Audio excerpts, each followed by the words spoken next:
Oh, time. Yo, VIP. Let's kick it.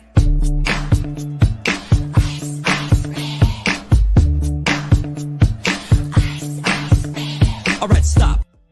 Collaborate and listen. Ice is back with a brand new invention. Something grabs a hold of me tightly. Flow like a harpoon daily and nightly. Will it ever stop? Yo, I don't know. Turn off the lights, and I'll glow to the extreme. Or rock a mic like a vandal. Light up a stage and wax a chump like a candle. Go rush a speaker that booms. I'm killing your brain like a poisonous mushroom. Deadly. When I play a dope melody, anything less than the best is a felony. Love it or leave it. You better gain weight. You better hit the bullseye. The kid don't play. If there was a problem, yo, I'll solve it. Check out the hook while my DJ revolves.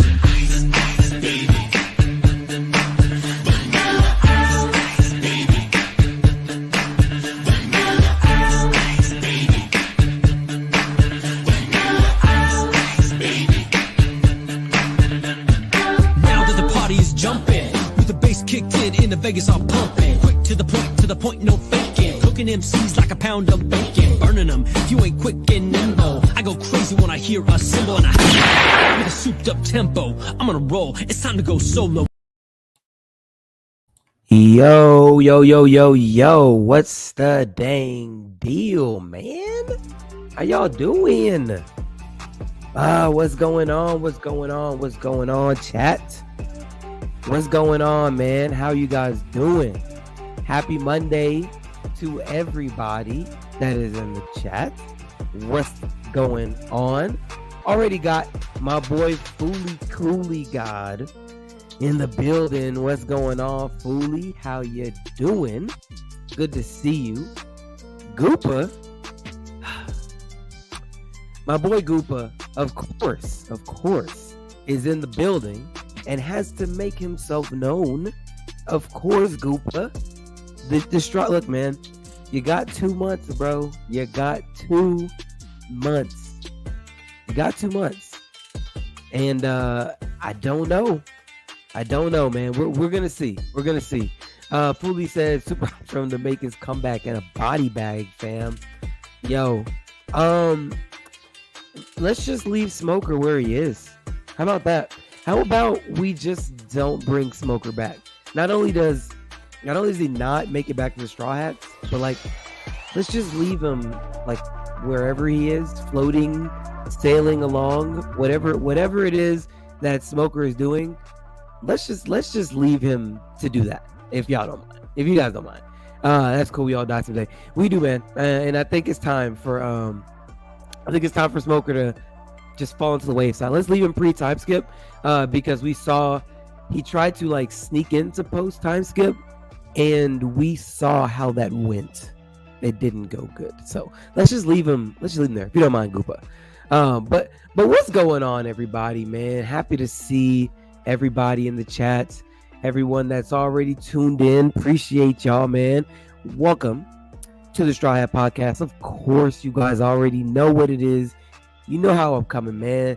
Straw Hat Podcast, of course, we're going to be talking One Piece, all that good stuff, chopping up a whole bunch of good game today. Apologize in advance. I am just a little bit under the weather, just a little bit. So if I accidentally cough, I apologize. I'll cough away from the mic. But this whole week, I was like, man, I've got to get fully better so I can stream this Monday. So I've kind of expedited my healing process this week. So I'll try my best to not cough. But yeah, it was a rough week for your boy, but it's all good. Goopa says unrelated, but did you manage to peep that new Tyler album today? I did not. I know that he dropped. I know it was like a random drop. I am gonna check it out. If you checked it out, was it legit? I mean, did he miss? Hopefully he did not miss. But let me know. I mean, I'm actually curious. I didn't get a chance to. We've been freaking busy. If you guys have been watching long enough, then you probably already know. I bought a house like maybe about 3 weeks ago. Well, we finally have been able to, long story short, there was some stuff that we were dealing with we couldn't move in yet. We finally are about to move into that house that we bought 3 weeks ago, just this week. So actually, this is actually going to be the last week I'm even streaming in this freaking, this is the last week I'm even streaming in this house. So it's going to look completely different next week, ironically. So yeah, we'll see how that goes. I got to move all my computers, everything to the new house. So we'll see. We'll see how that goes. Coke's in the building. What's going on, Cokes? He said, yo, what's going on, bro? Good to see you, man. Good to see you, bro. Goopa says, definitely not a miss. Production is insanely well put together and thematically cooking. Yeah, I'm gonna check it out. I'll probably check it out tonight after I get off stream. I just haven't had a chance yet, but I'm glad that it's actually working. I'm glad because I was kind of concerned. I'm like, man, homie's kind of dropping out of nowhere. He might miss, but we'll see. Now, is it another Grammy winning album? Let me ask that, because that's actually important. That's Tyler's standard at this point. So is this worthy of a Grammy? If it's not, he missed. That's what I expect from Grammy. That's what I expect from Tyler. But we'll see. Fully Cooley says, congrats, fam. Appreciate it, bro. What's good, Goop? Good to see you, yeah, for sure. Good to see you, man. Keep the posters, they're fire. I probably will. The setup of the room is gonna be just a little bit different, though. Like I'm gonna have like actual space between me.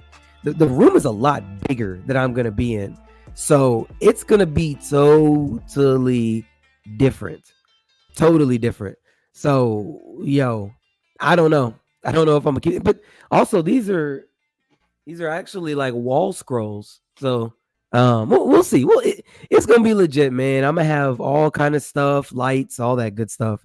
I'm gonna up the freaking camera quality too, because yo, I don't even know if I'm even streaming right now. Oh no, hold on, let me cut that up. Sorry, 1 second. Okay, I wasn't even streaming. I'm not streaming in 1080. Yeah, no. All that's about to change, man, when we move to this new place. JTV says the bar that high every time for bro. Yeah, bro. Look, like I said, once you start winning Grammys, and now we gotta respect you as the Grammy winner, yo, if you do not drop a Grammy winning album, you missed.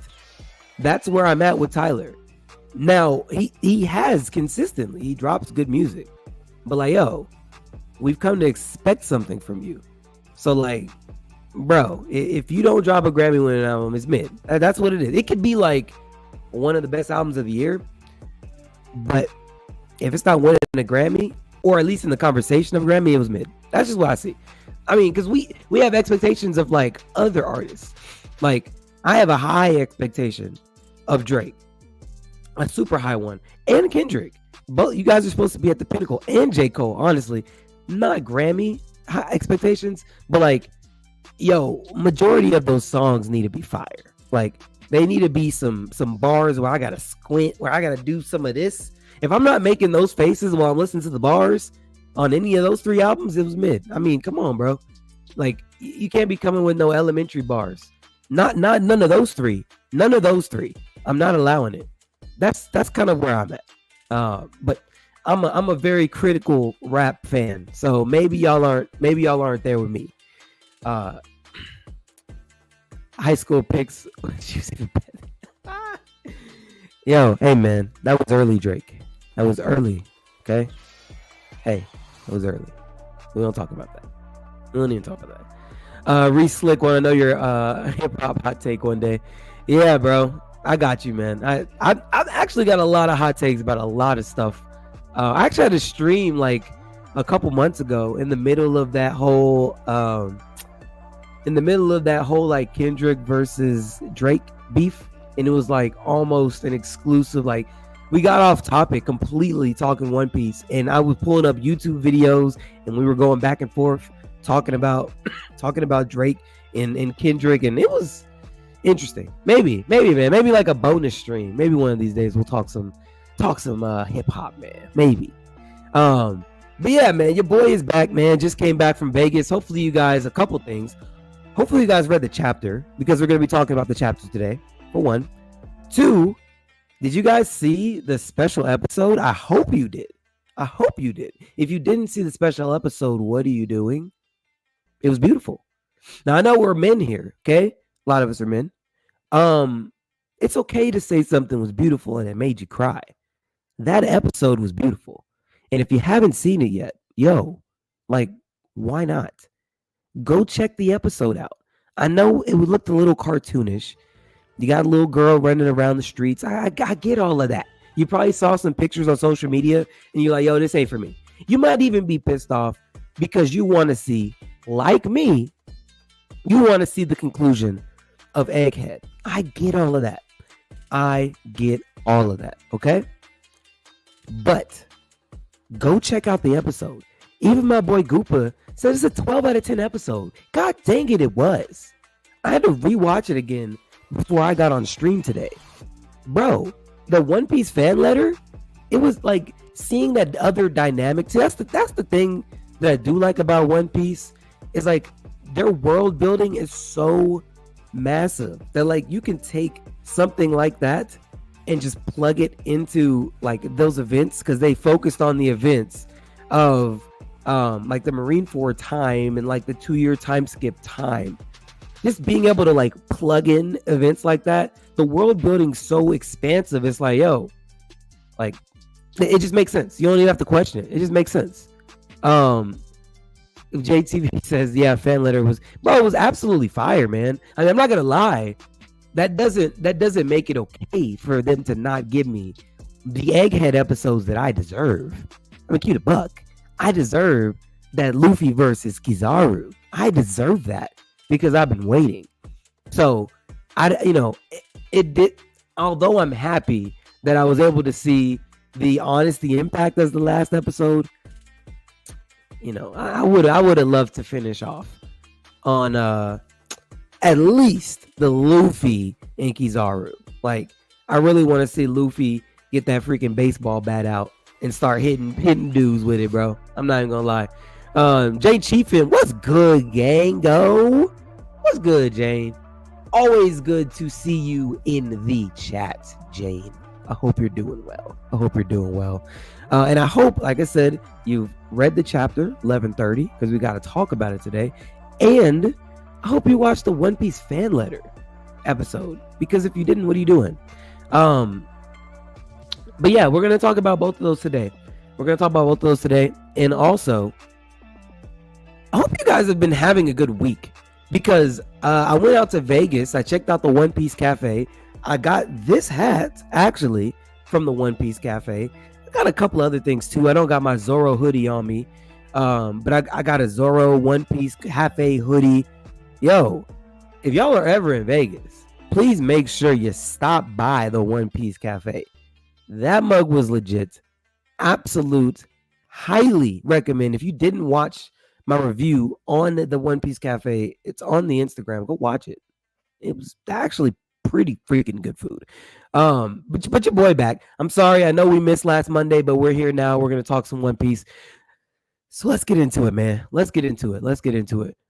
Jay Chief, it says, oh, Def, I'm all caught up. I watched the fan letter one too many times already. It was so good. Yes, absolutely. I just had to rewatch it before I got on stream, man. Before I pull up the chapter, I wanted to pull up a panel that I've had, and I've had this panel for a minute, and I talk a lot about Dragon, right? Obviously, maybe you guys already know.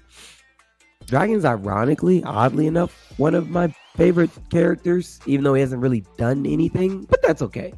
But I firmly believe, which me and Nika have been talking back and forth for a long time, because we're both on the same Dragon timing with this Dragon agenda that we're pushing.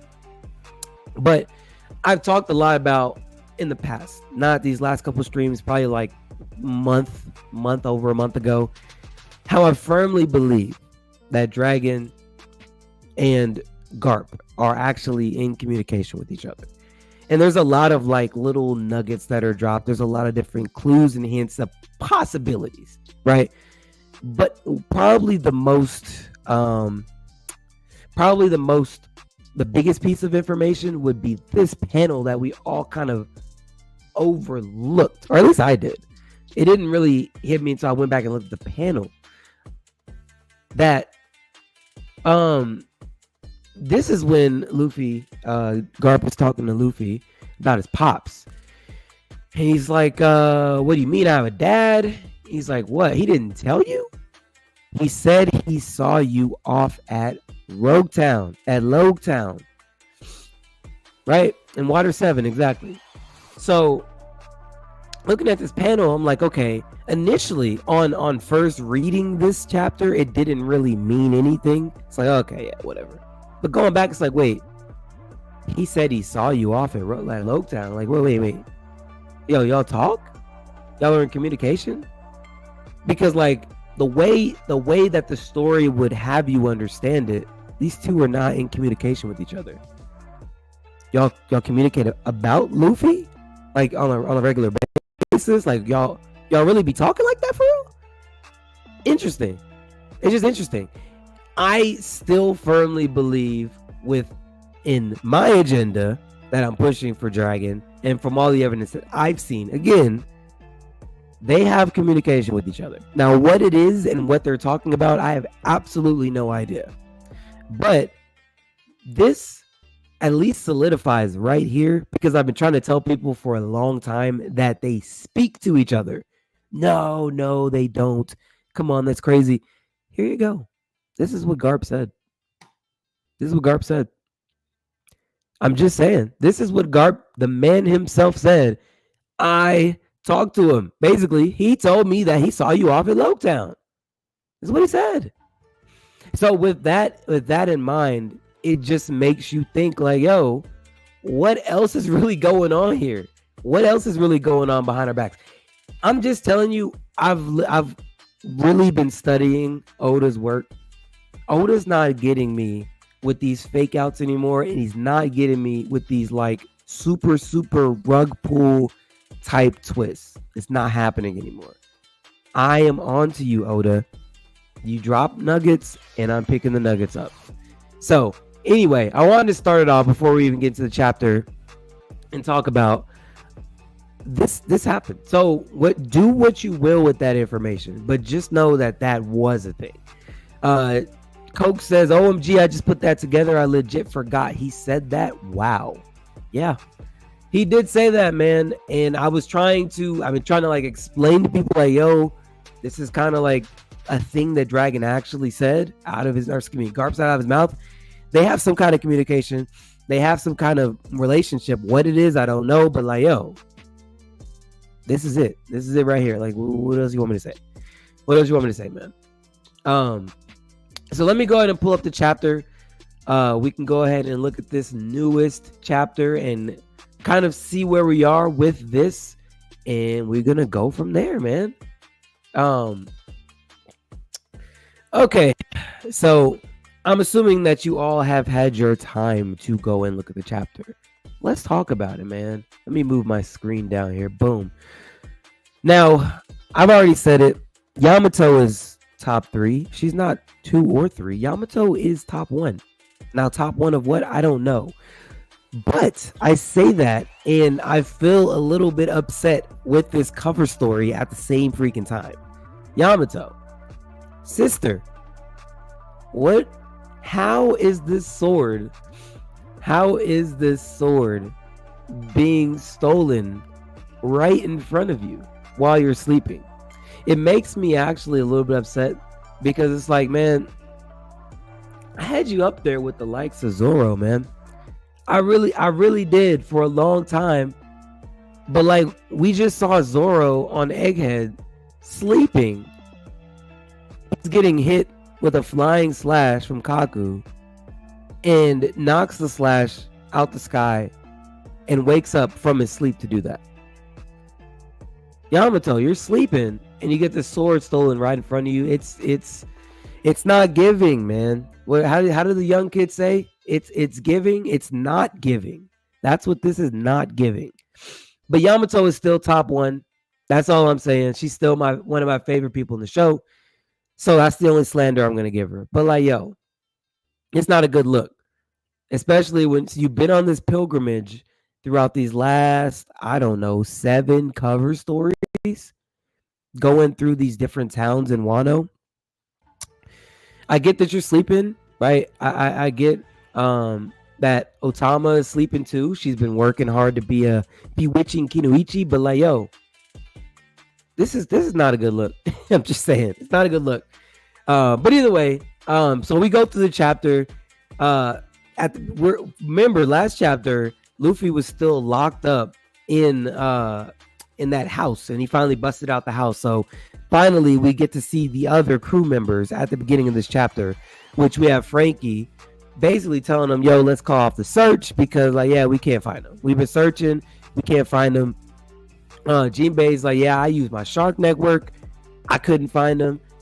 And then my boy Brook is talking about some we're also out of food, let's not starve ourselves to death. Which, by the way, where's the yo ho ho? Where's the laugh?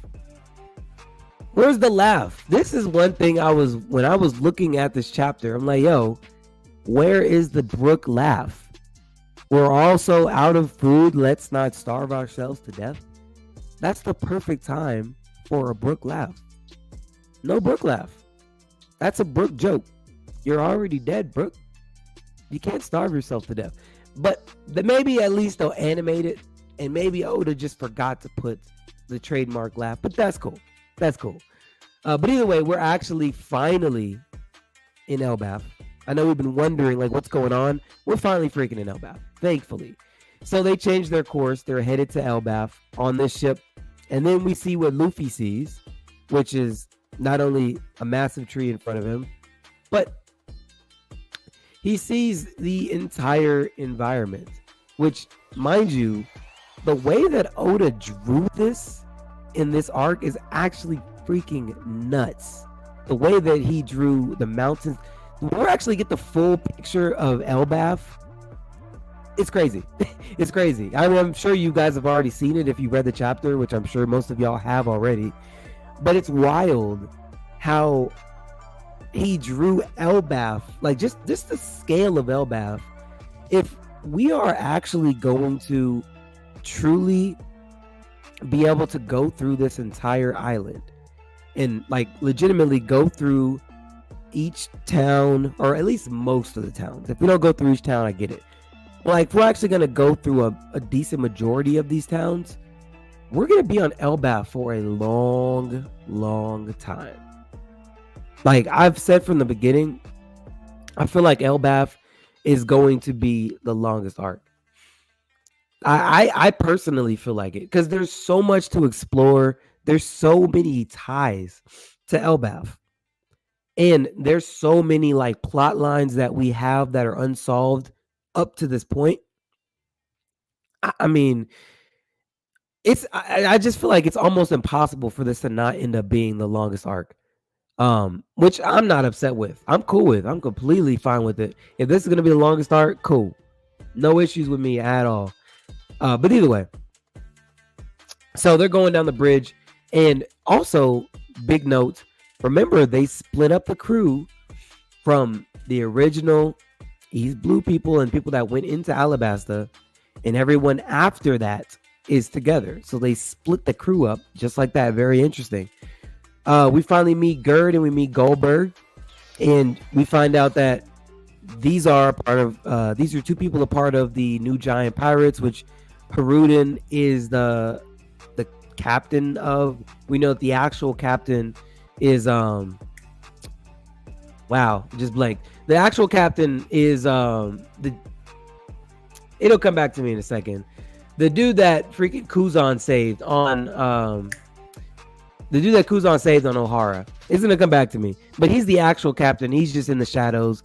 But the captain that we know of currently is Haruden for the New Giant Pirates, which we know Haruden is also a part of the Grand Fleet as well, which we found out in Dressrosa. But we can see that Rodo is the person that was keeping the Straw Hats locked up in their room, and these two don't like Rodo. Like, yo, why is that crackpot on the crew? why did Haruden let him join? And always because he's a skilled navigator. Long story short, they basically don't like him. So much so that he needs to be called the shame of Elbaf over Loki. Yeah, it's wild. It's wild. And apparently Roto wouldn't even mind him calling them that. Crazy. Crazy. So keep moving down. You got what's going on, Nika? I see you in the building. What's going on, bro? So we keep moving down, and we can see them walking by. Of course, Luffy is going to say whatever the freak he wants to say, and they're gonna try to stop him. They turn around, don't notice him. They think that they're tripping, so they turn back around and keep it moving. But look at this. Like, we're getting to some of the very interesting parts of this chapter, which, first off, the aura that Luffy emanates is actually freaking crazy. Like, dude, you're sitting there arms crossed on this massive road bridge. Massive. Looking around like, yeah, this stuff is huge. You see these wolves behind him. Yeah, y'all can see my cursor. These wolves down there behind him. He's like, yeah, the forest below us is full of wolves. I don't really care about that for real. I'm just chilling, right? I'm just chilling. Yeah, I'm getting goosebumps, right? Getting goosebumps. And he's like, yeah, I'm gonna jump down. So man goes ahead, jumps down, gets off the bridge, and then we get back to this beginning part that I was talking about, and we get the bounty increase for Dorian Broggie, which they're talking about is inflation bound. That's what Robin tells us, which ironically is perfectly inflated for the time that they haven't had a bounty.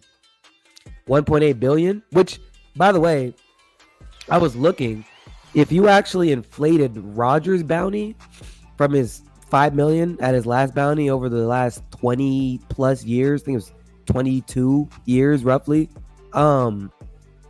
his bounty would be over 20 mil. It's freaking crazy. If he was still alive and they inflated his bounty to where it should be, it would be over $20 million or 20 billion berries. 20 billion. Freaking nuts. So either way, they get their bounty, and then we see Vivi dropping her little nugget in the chapter.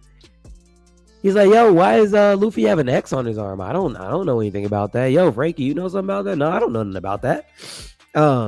Yo, you know something about that? Nah. Yeah, exactly. Nobody even knows anything about this X. Why would they? Because they were not a part of the crew when they had put the X's on their arms. And I see your comment. He doesn't need inflation. Yeah, no, absolutely doesn't. It was just a little nugget. I was just curious, like, how big would his bounty be if he was still alive and had to account for inflation as well, which freaking over 20 billion berries is wild. But yeah, I know, I got you. So yeah, they don't know about the X, of course. Why would they? But Robin is kind of questioning it because, of course, that happened back in Alabasta. But man, Vivi, one thing I was saying before we got into before we got into Elbaf, Vivi is going to make a move. Vivi is a dog, and I love how she was able to use Morgan to be able to get this to the Straw Hats. I love it. Absolutely love it. But she's going to make a move in this arc. I don't know what it's going to be. I have a couple of theories, but Vivi is going to step up in this arc. We will see Vivi on Elbaf. I highly believe we were going to see Vivi on Elbaf. I would be surprised if we did not. So either way, we go through, keep it moving. And then we get back to the shame of Elbaf. This freaking dude, by the way, this is like an aura versus aura battle. Bro, First off, let me just zoom in. Y'all have seen this a million times on social media, obviously, so this is nothing new to you guys. Look at this freaking man. Blindfolded, right? The horns on his freaking helmet. Tatted up. Look at his shoe. You guys realize this man's pinky toe is bigger than Luffy. This dude is massive. And like, I don't even think that these two panels even do him justice, honestly. Because just looking at this, we're up close. We're so up close on his foot. You can't even really tell how massive this man is. Like the chains, look at the chains right here next to Luffy. These chains are freaking bigger than Luffy. One link is bigger than Luffy. All these chains on him, like, that's what I'm saying. The scale of it, it doesn't even fit. It doesn't fit. Definitely not this one. Definitely not this one. Because you can still see Luffy in this. I feel like Luffy should be a lot smaller in this one. But I don't know. Fully Cooley says either love Loki. Either love Loki look or hate it. I love the drip. He's drippy. Captain Nika says the devil fruit though. Yeah, no, we gotta talk about the devil fruit. Yeah, man's killed his father. I know I kind of skipped over it. Yeah, man's killed his father to get this legendary devil fruit. What could this legendary devil fruit be? I have some theories. Boy, do I have some theories that we got to talk about today. But yeah, what could the freaking devil fruit be? The crazy part is, by the way, I'm sitting here and I'm thinking like, man, this dude is giving like so many like mixed vibes of like different villains. Like obviously the tongue out gives you the Doflamingo feel, but like I'm getting like Kaido feels. Like he's massive compared to Luffy. And then on top of that, right, on top of the Kaido feels, I'm getting like weird like Katakuri vibes with the tats, right? And then he's giving me vibes of Blackbeard because like, yo, you're giving me vibes of Blackbeard. I mean, again, where else have we seen someone kill somebody to get a fruit? We've seen it before. This dude is like a mix of so many different villains. And again, this is why I don't even need to see anything. I've seen enough. This dude could be a goofy loser for all I care. This dude is top tier villain. I don't even care what happens after this. He's top tier villain. Period. Look at this man. I'm sorry, I did not get this feeling when I saw pause, by the way. When I saw any other villain's introduction, I wasn't like, yo, this is nuts, bro. It's freaking nuts. Jane Chief says he needs a size 13 mil from the back Beanard. Yo. Fully Cooley says his devil fruit could be anything. Yep. It could be. I mean, we all know down here. I mean, he says, I'm the sun god who will bring about the end of the world. Okay. Another sun god. I mean, another sun god is telling the actual sun god that there is a sun god. That's wild. Some dude said maybe it's the actual Gomu Gomu fruit. I mean, it could be. Honestly, I don't think that personally. I think it's something more along the lines of like something like with Norse mythology. Personally, but hey, I don't think that would be. I don't think that would be crazy. We'll see. That'd be interesting to see him actually like stretch. And that'd be wild, bro. That'd be freaking wild. I'm not gonna lie. Fully Cooley says I wouldn't hate it, but I want it to be either something Earth related or something Earth related to the Red Line or form related like lore. Yeah, exactly. Honestly, I'm curious. Again, I've heard so many goddamn theories, bro. I've heard so many goddamn theories. But yeah, I'd be interested to know as well. And then we get down here to the final panel. Chat, first off, does this sword scare you? Or is this sword like this sword up here in the top right? Am I the only one that's like getting some real like eerie vibes from that freaking sword? Like that sword is so god dang massive. Bro, that sword is huge. Especially compared to where Luffy was. Y'all can't even see my pointer, but like, well, you can see the actual. Let me zoom in a little bit. Hold on.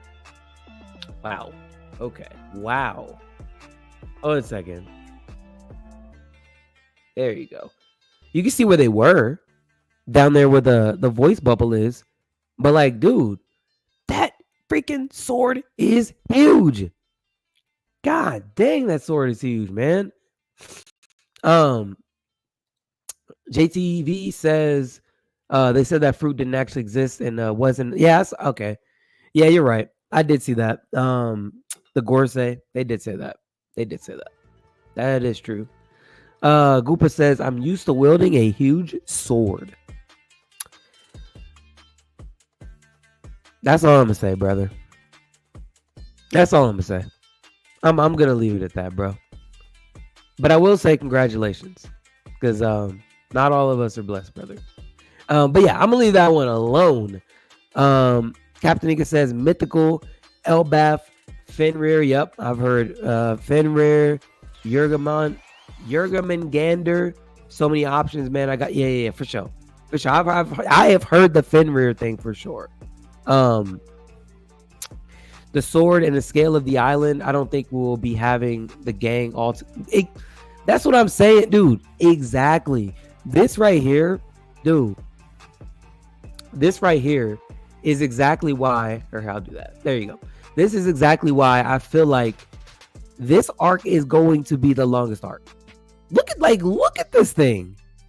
They have so much of the, and like, dude, don't let this, by the way, be the actual entrance to Sky Island, which it might be. Remember, Gonfall told us like there's an actual entrance to Sky Island. He didn't tell us where, but don't let this actually be the entrance to Sky Island, because if you have people coming down and going up, we might actually go up to another type of Sky Island while we're here. Like, bro, it could get nuts quickly. It could get nuts. Exactly. High West. Gonfall said it. See? Nika on the same timing, bro. That's what I'm saying. I'm almost positive that this is going to be the Skypiea callback arc. I'm almost positive it will be. This has got to be how to get to the real entrance to Skypiea. But hey, that's just me talking. Jane Chiefy says Fuji sold me a panel that had Skypiea's map and low key where Elbaf is. It looked like Loki on it. Oh, word? Yo, you're gonna have to hey, can you if you find that panel, Jane, can you DM me? I'd love to see it. That's cool. I would love to see it. That would be crazy if that's the case. Yeah, technically it's Ryu Cookie. Appreciate it, bro. Appreciate it, man. Yeah, no, I like my thing is, man, it's going to get crazy. Ragnarok is coming. We're going to get the actual entrance to Elbaf. Wow. We're going to get the actual entrance to Skypiea, which again, I don't know if we're going up to another Sky Island or we're coming down like Gonfall said, High West, to Nika's point. Bro, we're going to find out a lot. And honestly, I haven't said this yet, but I do think that Elbaf is a place where every non-human race could have originated. That's something I've been thinking about a lot. this might be the place where every non-human race originated. I have some facts to back it up, to include the Tontadas. I mean, obviously the Giants. I mean, again, we'll talk about it. We'll talk about it. But I think this might be the place where they all might have originated. If he starts to introduce those 9 realms, I think every single realm could have a spot for every non-human race. But we'll see. Fully Cooley God says, weak take. Think the sword is one of the legendary swords. Yes. I think so. Absolutely. That, first off, that sword is probably stuck there because nobody can move it. That's what I think. That thing is massive even for giants. Like, look at that thing. Loki is down here, right? That sword is from the ground to the top of this freaking to the brush on this tree. Like, to us, this doesn't seem like a whole lot. That's a lot of distance. That's a lot of goddamn distance. I'm just saying. Maybe Joy Boy was a swordsman. Maybe. I mean, I don't know. I mean, maybe Joy Boy was a giant as well. You know, there's that giant straw hat that Emu has, so maybe that would make a lot of sense. It's not black, so whoever wielded it is a Mihawk victim. Dang. Dang, bro, it's like that. Okay. I mean, you're probably right, but dang. This guy come out right and say it like that, bro? Okay. Yeah, bro. But like, this chapter is crazy, man. Like, seriously. Yeah, I'm sitting here like, dude, and for everything from the introduction. I mean, I remember when we got the one. You guys remember when we got the full Wano spread, right? Of the you guys know what I'm talking about. I'm trying to think of the actual name of the village, the main village, with the little I gotta pull it up now because now I'm about to look crazy. Hold on. When we actually got that spread in Wano and we saw the actual the flower capital, that's what it was. Hold on, let me pull it up. Like, those are the vibes of like just speechless. Like, Oda, you god dang did it again, man. Like, you're building these freaking places, and it's just like, dude, you do it again, man. You just did it again, and it's like you're making it look too freaking easy to just create these beautiful freaking arcs in villages. Here, let me pull this up. 1 second, and bear with me 1 second. So I want to pull it up. Obviously, we have all seen it, but I really want to pull it up. 1 second. Here we go. Got it. Yeah. All right. Yeah. No, it's just when he actually built this out, man. It's like, yo, this man's just making it look too goddamn easy at this point. Remember this when we were in Wano? When this was freaking drawn, and when you get the full perspective of like, man, this is freaking beauty. But Oda is just doing this like it's nothing. He's just doing this like it's nothing. Like, every arc, we know what to expect from this man at this point. Like, he's not going to put us into any village, any town, and not deliver. He always delivers. So that's why I'm telling you, Elbaf is going to be two things. It's going to be the longest arc, and Loki is going to be the absolute coldest villain in this show. The man has already killed his father to get a fruit that's supposed to be legendary, but whole time we already know, like, yo, if you think you're the sun god because of that fruit, someone either lied to you or you're lying to everyone else. But You're not really the goddamn sun god, bro. But we're gonna see. We're gonna see. But either way, man, I'm gonna go ahead and open it up so we can get all the peeps on, man, and we can chop up some good game. Let me drop the link in here, and we can get active, man. We can get active. Definitely appreciate y'all rocking with your boy, man. I apologize again for being slightly under the weather, but I had to advance myself. I wasn't going to allow myself to actually stay under the weather because I didn't stream last week because I was in Vegas. But I'm back now. I was not missing another week of stream because we got to talk One Piece. But yeah, man, it's all good. It's all good. But like I said, if you want to jump on the stream, the link is here in the chat. Just click on it and you will be more than welcome to join. What is the dang deal, Mr. Za? What up? How's it going, brother? I'm good. I'm here. You are here, man. Bro. You need you need some tea or some pepper soup or something, bro. Hey, man. Yeah, man. Sorry, bro. Sorry, cool, bro. What's going on? What's going on? Neek, how you doing, man? My boy Nika in the building. Flutter, what's going on? Flit. Yeah. What's the dang deal, bro? Let me I'm getting all my stuff set up over here. Let me take another sip of my tea. I do have some tea, technically. It's unsweet tea. Yeah, I'm not gonna hold you. This week was looking dicey. I ain't know if I was gonna make it to Monday in stream, but I made sure that I got up on this thing and chopped up some good game for One Piece. So we ain't missing no more streams, bro. Every Monday it's up. All right. Okay. All right, man. There you go. Every Monday is up. You can hear me now? Yeah, you good. You good. There you go. There you go. I just realized I was muted.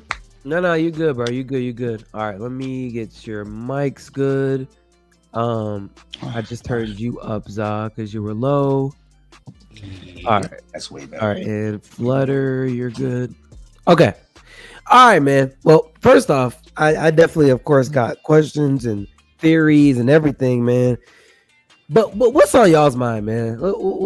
Tell me what's up, Za? It's been like 2 weeks at this point, bro. What's new, bro? What's going on? Law? Okay. You got One Piece merch. This is a first, by the way. I've never seen you with One Piece merch. You're not gonna see me with much One Piece with merch. I'm not gonna be real. The only thing next day I might get is a straw hat, and that's about it. Wow. Okay. Is that a hoodie? What is that? The hoodie, yeah. Yo.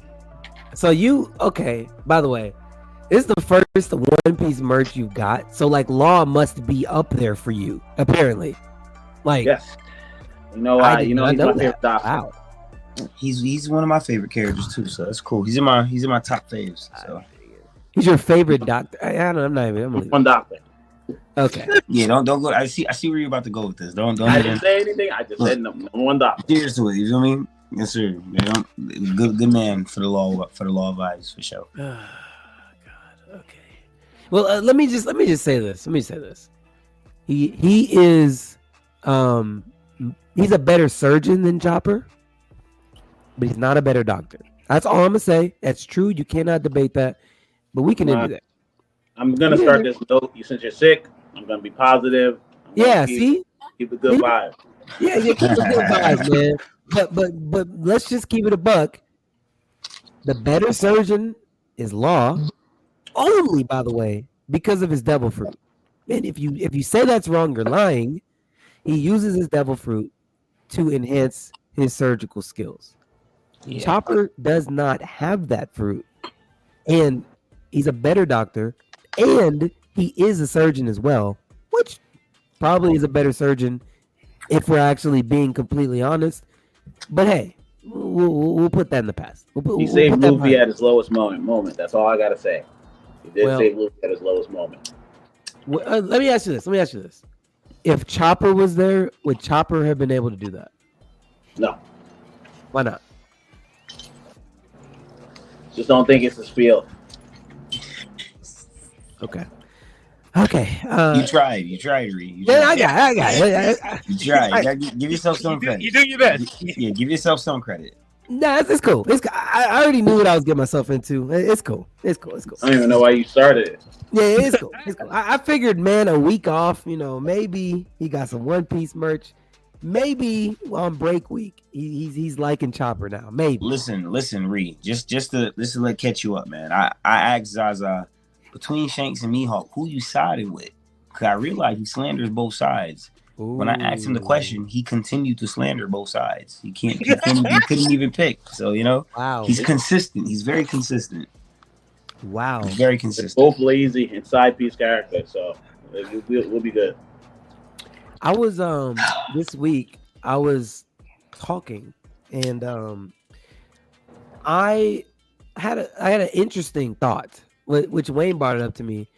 I don't even remember how we got on topic, but I don't think this is gonna happen, by the way. I firmly believe that Shanks and Blackbeard fight and Blackbeard kills Shanks. I would like that to not happen, but that's what's gonna happen. I know it is. But he was saying, what if like Emu is not like a person that one person can fight? Like, what if Luffy's not the only one that can take on Emu? Like, what if I Luffy agree. needs multiple people to take on Emu? I agree. I think that's the film Red parallel. I'm not even gonna hold you. I think Emu is gonna parallel Top Music itself. I strongly agree with that. I've always been on that line where we see everything we saw in film Red has bled into the canon manga. Yep. And I think that's gonna be it. I really think that's gonna be it. It had to. Why would Oda go so far as to show us that you can use hockey in different dimensions to connect with other people that you're blood related to, and have us have the synchronicity? In synchronicity, we have to defeat this opponent. I'm telling you, it kind of, to me, it's just weird, man. And Top Music is known as the King of Devils.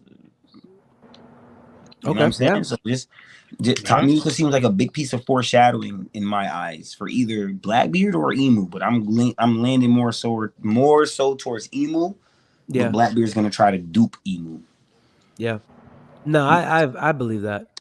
That's kind of where I was, and that was my question, because I wanted to ask, since you brought up Shanks, if Shanks could end up being in that final fight with Luffy against Emu, if that was even possible. I would say it's possible. That I know that photo shoot Oda did a while back, it kind of leaves a lot to be answered, because strangely enough, the person that parallels Emu panel for panel on that photo shoot cover spread with the 12 people that are still in the race for the One Piece, the person that parallels Emu is Kobe. Mm-hmm. Like Garland, you see Dragon parallels Kuzan, Sabo, Sakazuki. You know what I mean? Like, everybody has their parallel character for it. Strange enough, Kobe's Emu. And people, when they saw that, they was like, "Oh, you guys got to be bugging. This can't be me. This can't mean Emu versus Kobe. That's not gonna happen." You don't write the story, so Right. let's just wait and see. That's how I like to attack stuff like that. You never know. Because like You I could see the correlation. I'm not even gonna lie. I could see the correlation between Emu and Kobe. The only reason why He's the ultimate good. That's the ultimate evil. So it's off rip. supposed to be the hope in the future type thing, and it's just like Emu's like the path. They just keep holding on. They won't let go. Off rip, because I keep telling people Blackbeard isn't the parallel for ultimate evil. Blackbeard and Luffy share a lot of similarities. Emu and Luffy have nothing in common. They're complete opposite. Luffy and Blackbeard are two sides of the same coin. So they have to have similarities and parallels, where Luffy wants to bring joy to the world. Blackbeard is not more so. He's on anarchy. He's on chaos. You know what I'm saying? If he was completely evil, do you think he would just have Kuzan on his crew? No. And when I say complete evil, I'm not trying to say he has a bit of good in him. It's just like he could see, all right, Kuzan, this is what you want to do, then do it. I don't know what your goal is, but we pirates. We don't have to be friends. We could just have similar goals, and I'm after the One Piece. You want the One Piece? Let's go get the One Piece. Right. It's very true.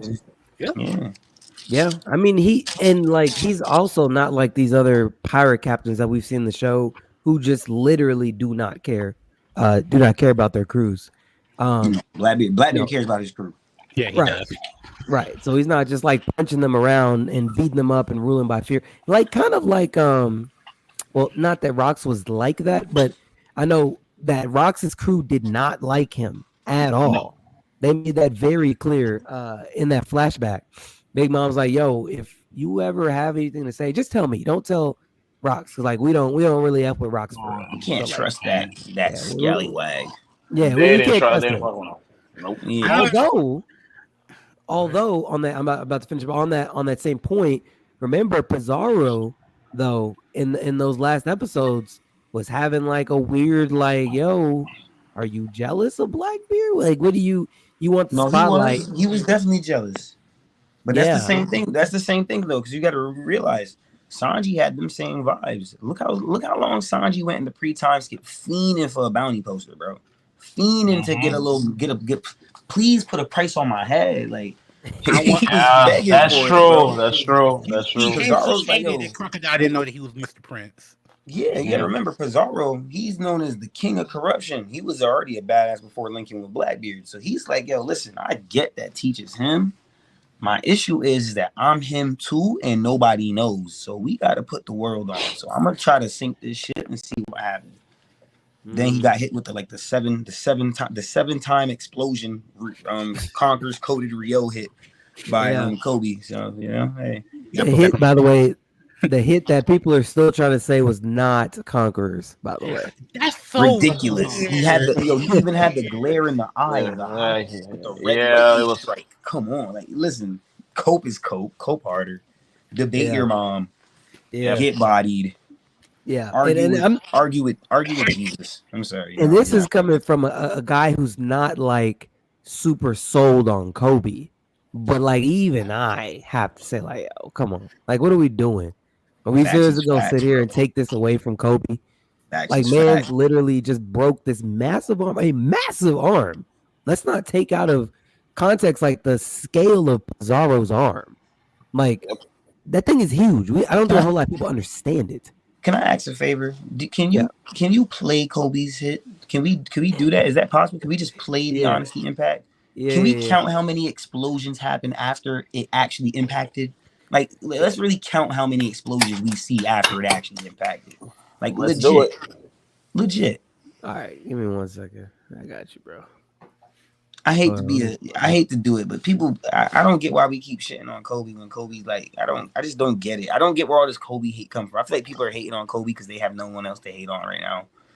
That's what I'm starting to think. It's Kobe. They're giving Kobe the opposite of what people give Blackbeard of. Like, Blackbeard does a lot of things off screen. Kobe does a lot of things off screen. And now that we see him do some on screen, we're not gonna give him that credit. Come on, now. The Navy are notorious off screeners, just like Blackbeard.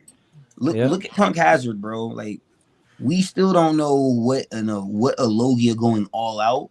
Like, I was just on the Discord server yesterday. It was like 6 of us and we were talking, and one of the guys in the server, he was new to the server, but I guess he used it as a tester to test where our heads were at.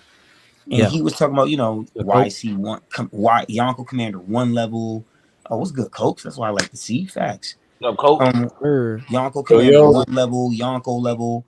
And then he said Warlord level, and I was already like, Warlord level is too vague of a term to use because the Warlords they vary too much. And then he said Admiral level, and I was like, oh, so what is Admiral level to you? Because no one has actually shown to be. We don't know what the Admiral real level is. The real Admiral level, we don't know. The only 2 people that know Admiral level are Sakazuki and Kuzan with the 10-day fight that they had.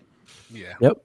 They put Garp, if you want to talk Admiral level, they gave Garp a 3 billion berry bounty with the Cross Guild and said that's how much an Admiral is worth. So now we know how much Fuji, Kizaru, and Green Bull are worth to the Cross Guild. They're worth 3 billion. And 3 billion is the same total of a Yonko. That's why I keep telling people, Yonko level, Admiral level, they move hand in hand. They have to. When Don Chinjiao mentions and talks about it, he's like, yo, Luffy, you think you could beat the Yonko and the Admirals? He didn't say just the Yonko or just the Admirals. He talked about them together. Same thing with Bullet and Stampede. He said, yo, so I got everybody's attention here, but the Admirals and the Yonko think they're above me? Okay. They keep mentioning these people in synchronicity. Like, It's paralleling too much, bro. And it has to be that way just for the story to make sense as well. I've been Like, saying this for cannot years, bro. For Put years. the admirals on this like low totem pole and have like the Yonko so far ahead of them. It just doesn't make sense. The show's Not about at all. pirates. The show's about pirates. So of course we got to see pirates go all out, like a Kaido or Big Mom and whatnot. And even then, Kaido and Big Mom are just gatekeepers for what the true gods are in One Piece. We just saw the Gorosei. We know Blackbeard coming. They said Shanks only showed a glimpse of his power on Kid, Yeah. which is like what, a quarter? Yeah. If that, I mean, it's like a penny. If that. it was only one attack, so I mean, barely.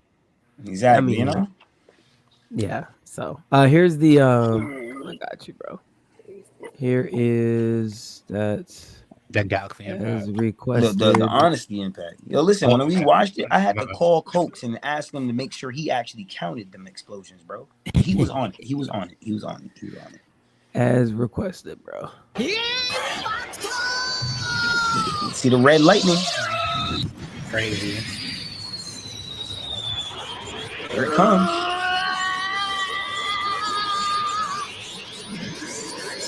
Okay. 1.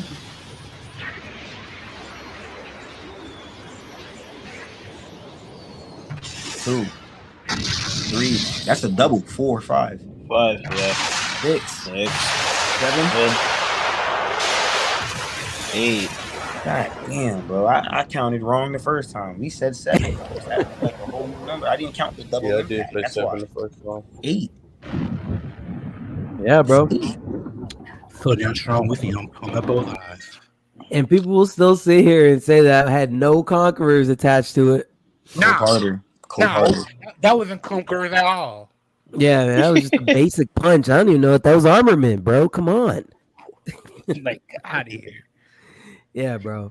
But that's what I'm saying. Like, I do understand that people don't like Kobe, which again, like I said, I'm not sold 100% on the Kobe hype.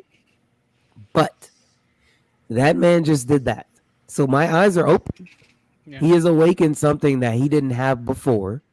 So I want to see what he's got now. I just want to see what he's got. Now, if he can work on it, he can show me some more in these next upcoming arcs. Cool. Can I parallel something for you, Ree?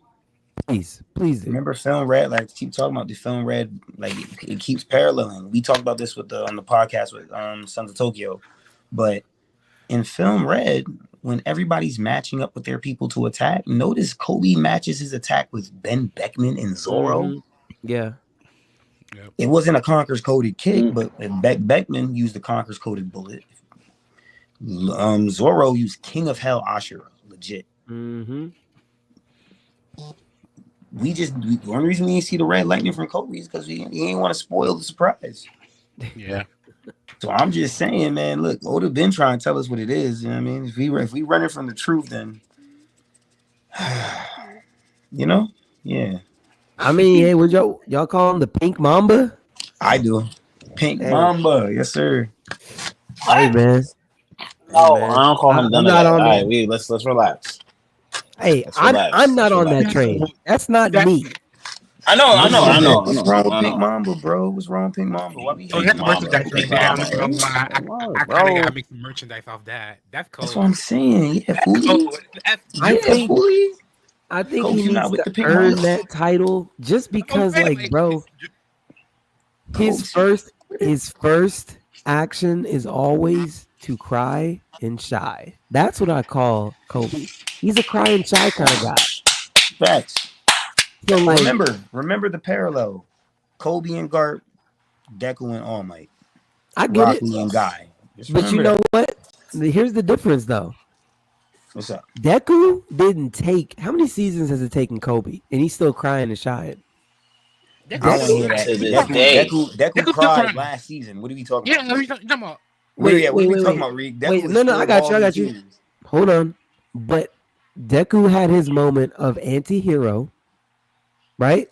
He cried at the end of that though. He cried. Okay. He cried. In the hugging scene at the end of he cried. Yeah, but still that cried. was when. Nah, wait. Hold on. Don't try to piece and parse out this argument. He stopped Nah. crying. Coach, He hugged during an embrace. That's a different type of cry. Did Deku Bro, still cry? Yeah. during an time. embrace? Bump, Let me- bump, okay, wait. Time out. Part of his So, character. wait. Are we seriously talking about a hug from an embrace? Was it? It was by Uraraka, right? Is that the hug you're talking about? Wait. What are we talking about? When the anti-hero? No, he was crying after freaking Uraraka gave that speech. That's what y'all talking about. Okay, the dude Bro, he had was all that weight on crying. him. Listen. He was crying when he found out the dude that shoots the laser beams from the belly button. When he found out he was an op, it brought him to tears. He couldn't Yeah. handle it. Yeah.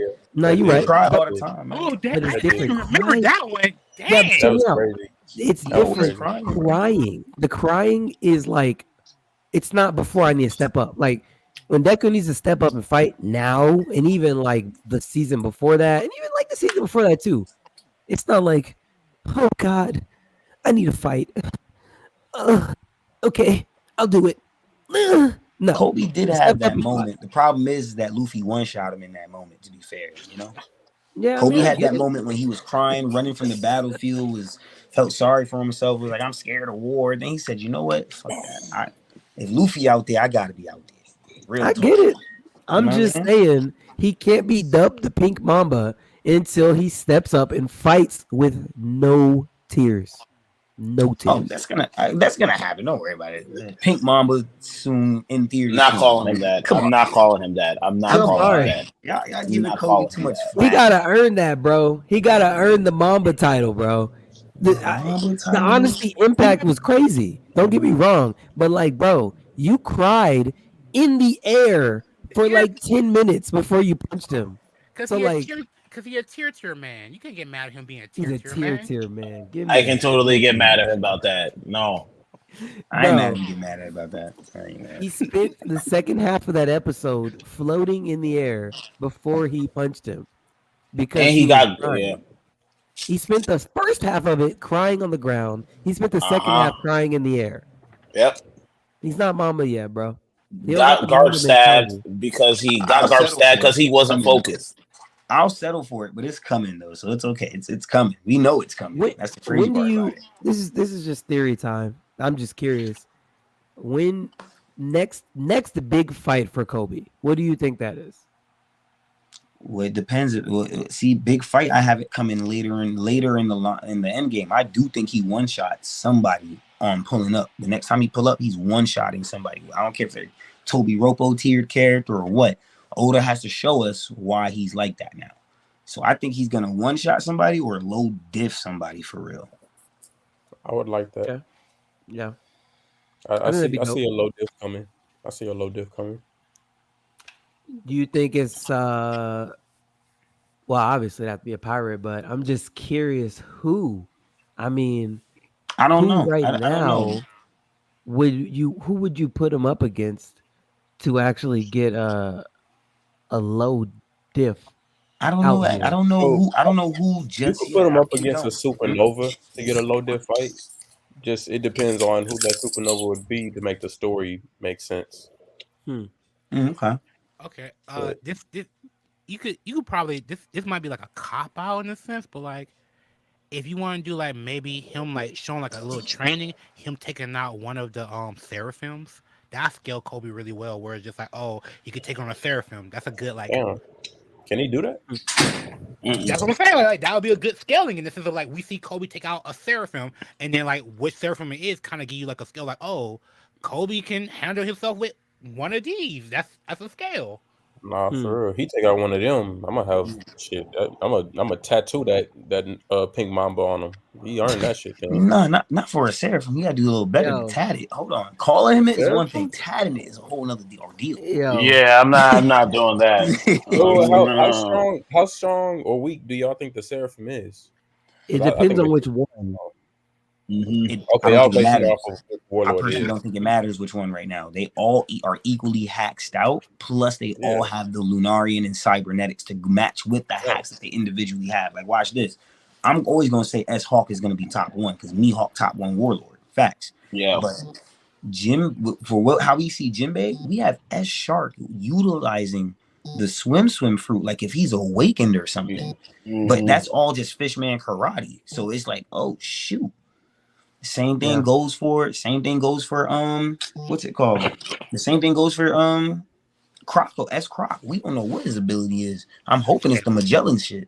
I'm hoping he got the poison shit with Magellan. If not the Magellan thing, I am leaning on the Ivankov wave. I ain't gonna hold you. Oh yeah, okay. But go for it, Zah. No, you good. We'll finish this. I was just gonna say, the S Shark. Again, even though I get it with Sanji, I get it, but like S Shark, I had to take a couple notches down because like man took a fully powered punch to the face from S Shark, and was like, yeah, it is what it is, you know.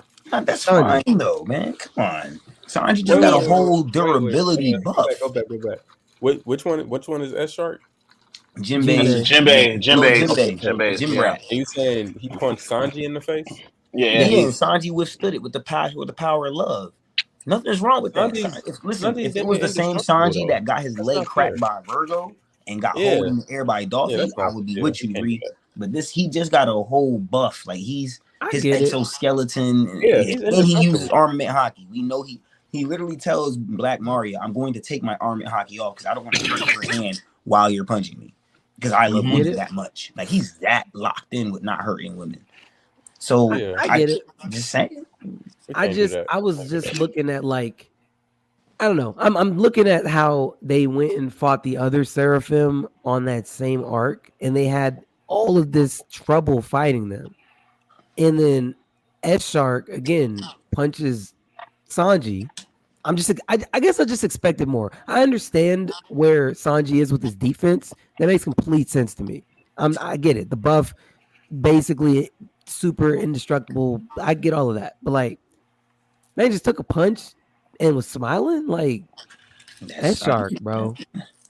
I mean, S Hawk was giving our crew the work, bro. Then you got to say the same thing about Kizaru. He kicked off a light. He kicked off some light and lit a cigarette with a dead body on the ground with Gear 5 laughing in the background like it was nothing. That's true.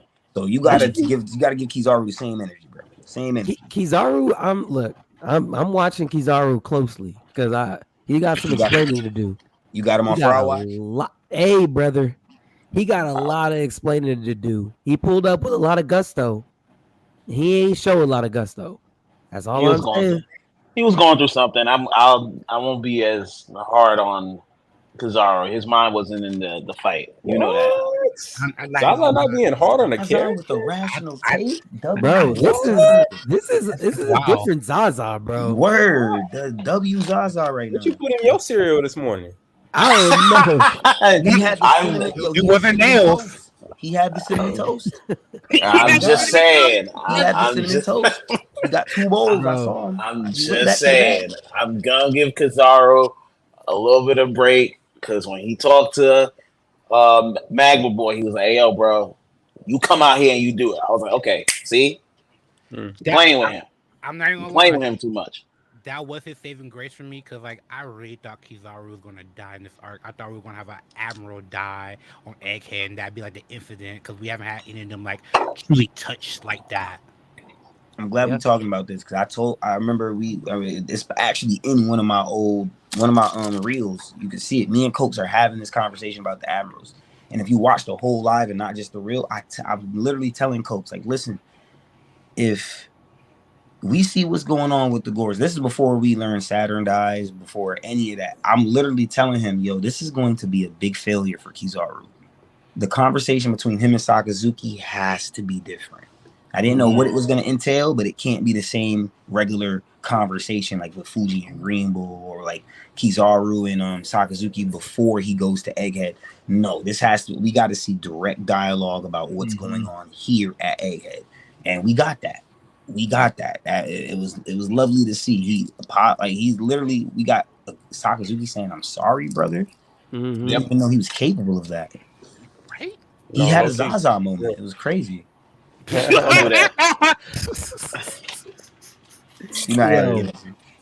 Yo. I'm not falling for the bait. But for me, Kobe has to take out a Yonko commander. I don't care for the Seraphim. I don't care for other.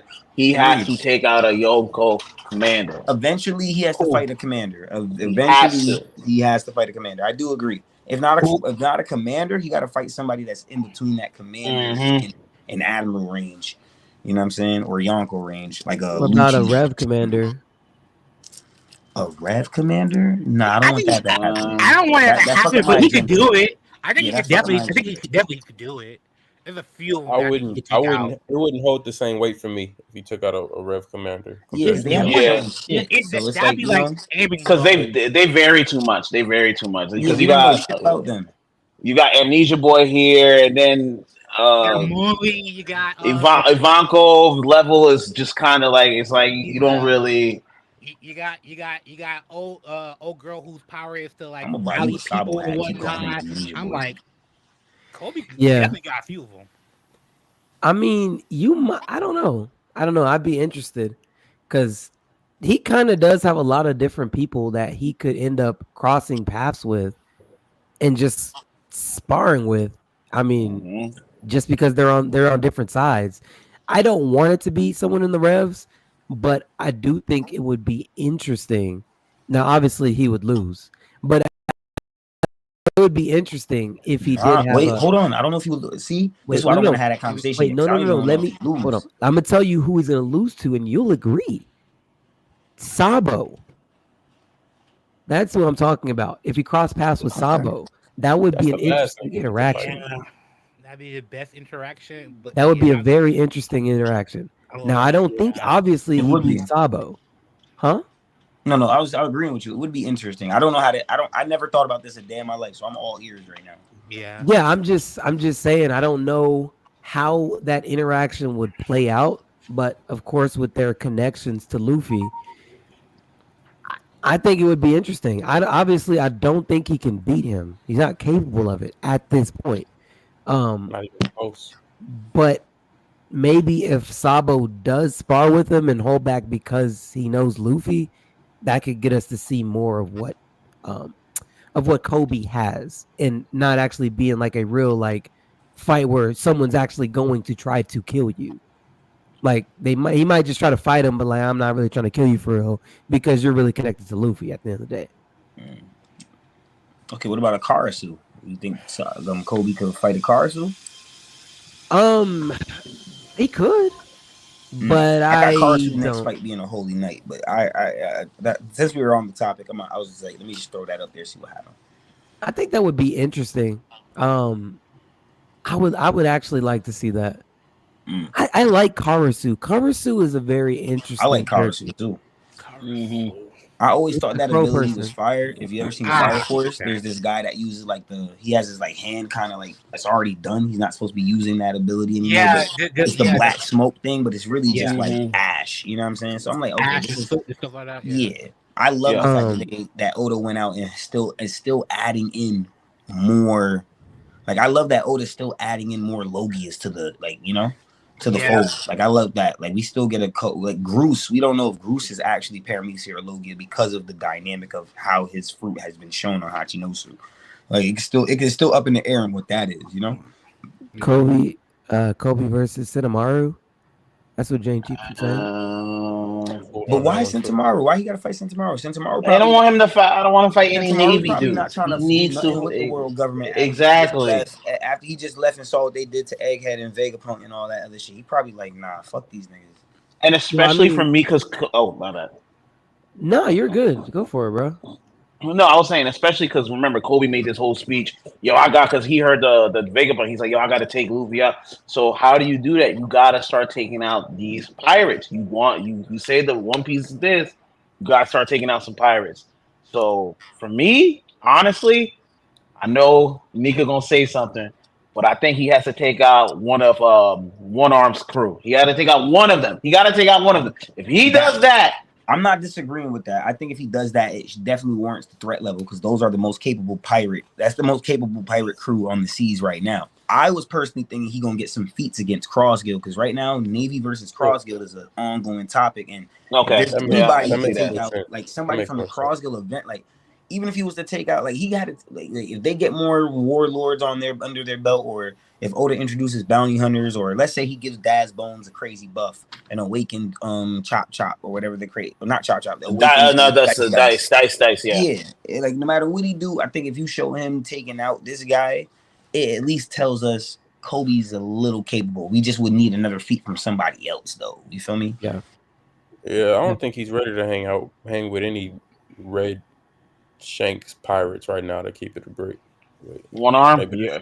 I don't know, man. That film red parallel. If he's matching Ben Beckman, I'm pretty sure he could beat somebody that's on the lower ranking. Like he could. That's all I'm trying to say. That's all I'm trying to say. God, I'm with that. I ain't gonna hold you. Are we like ignoring experience in this fight as well, or no? We don't have to ignore experience. He's getting that. He would be getting that now because what he lacks now is the experience. So next time Oda shows him, he's gonna be more consistent in showing that feat he showed. Because compared to that feat he showed, it was a one-time thing.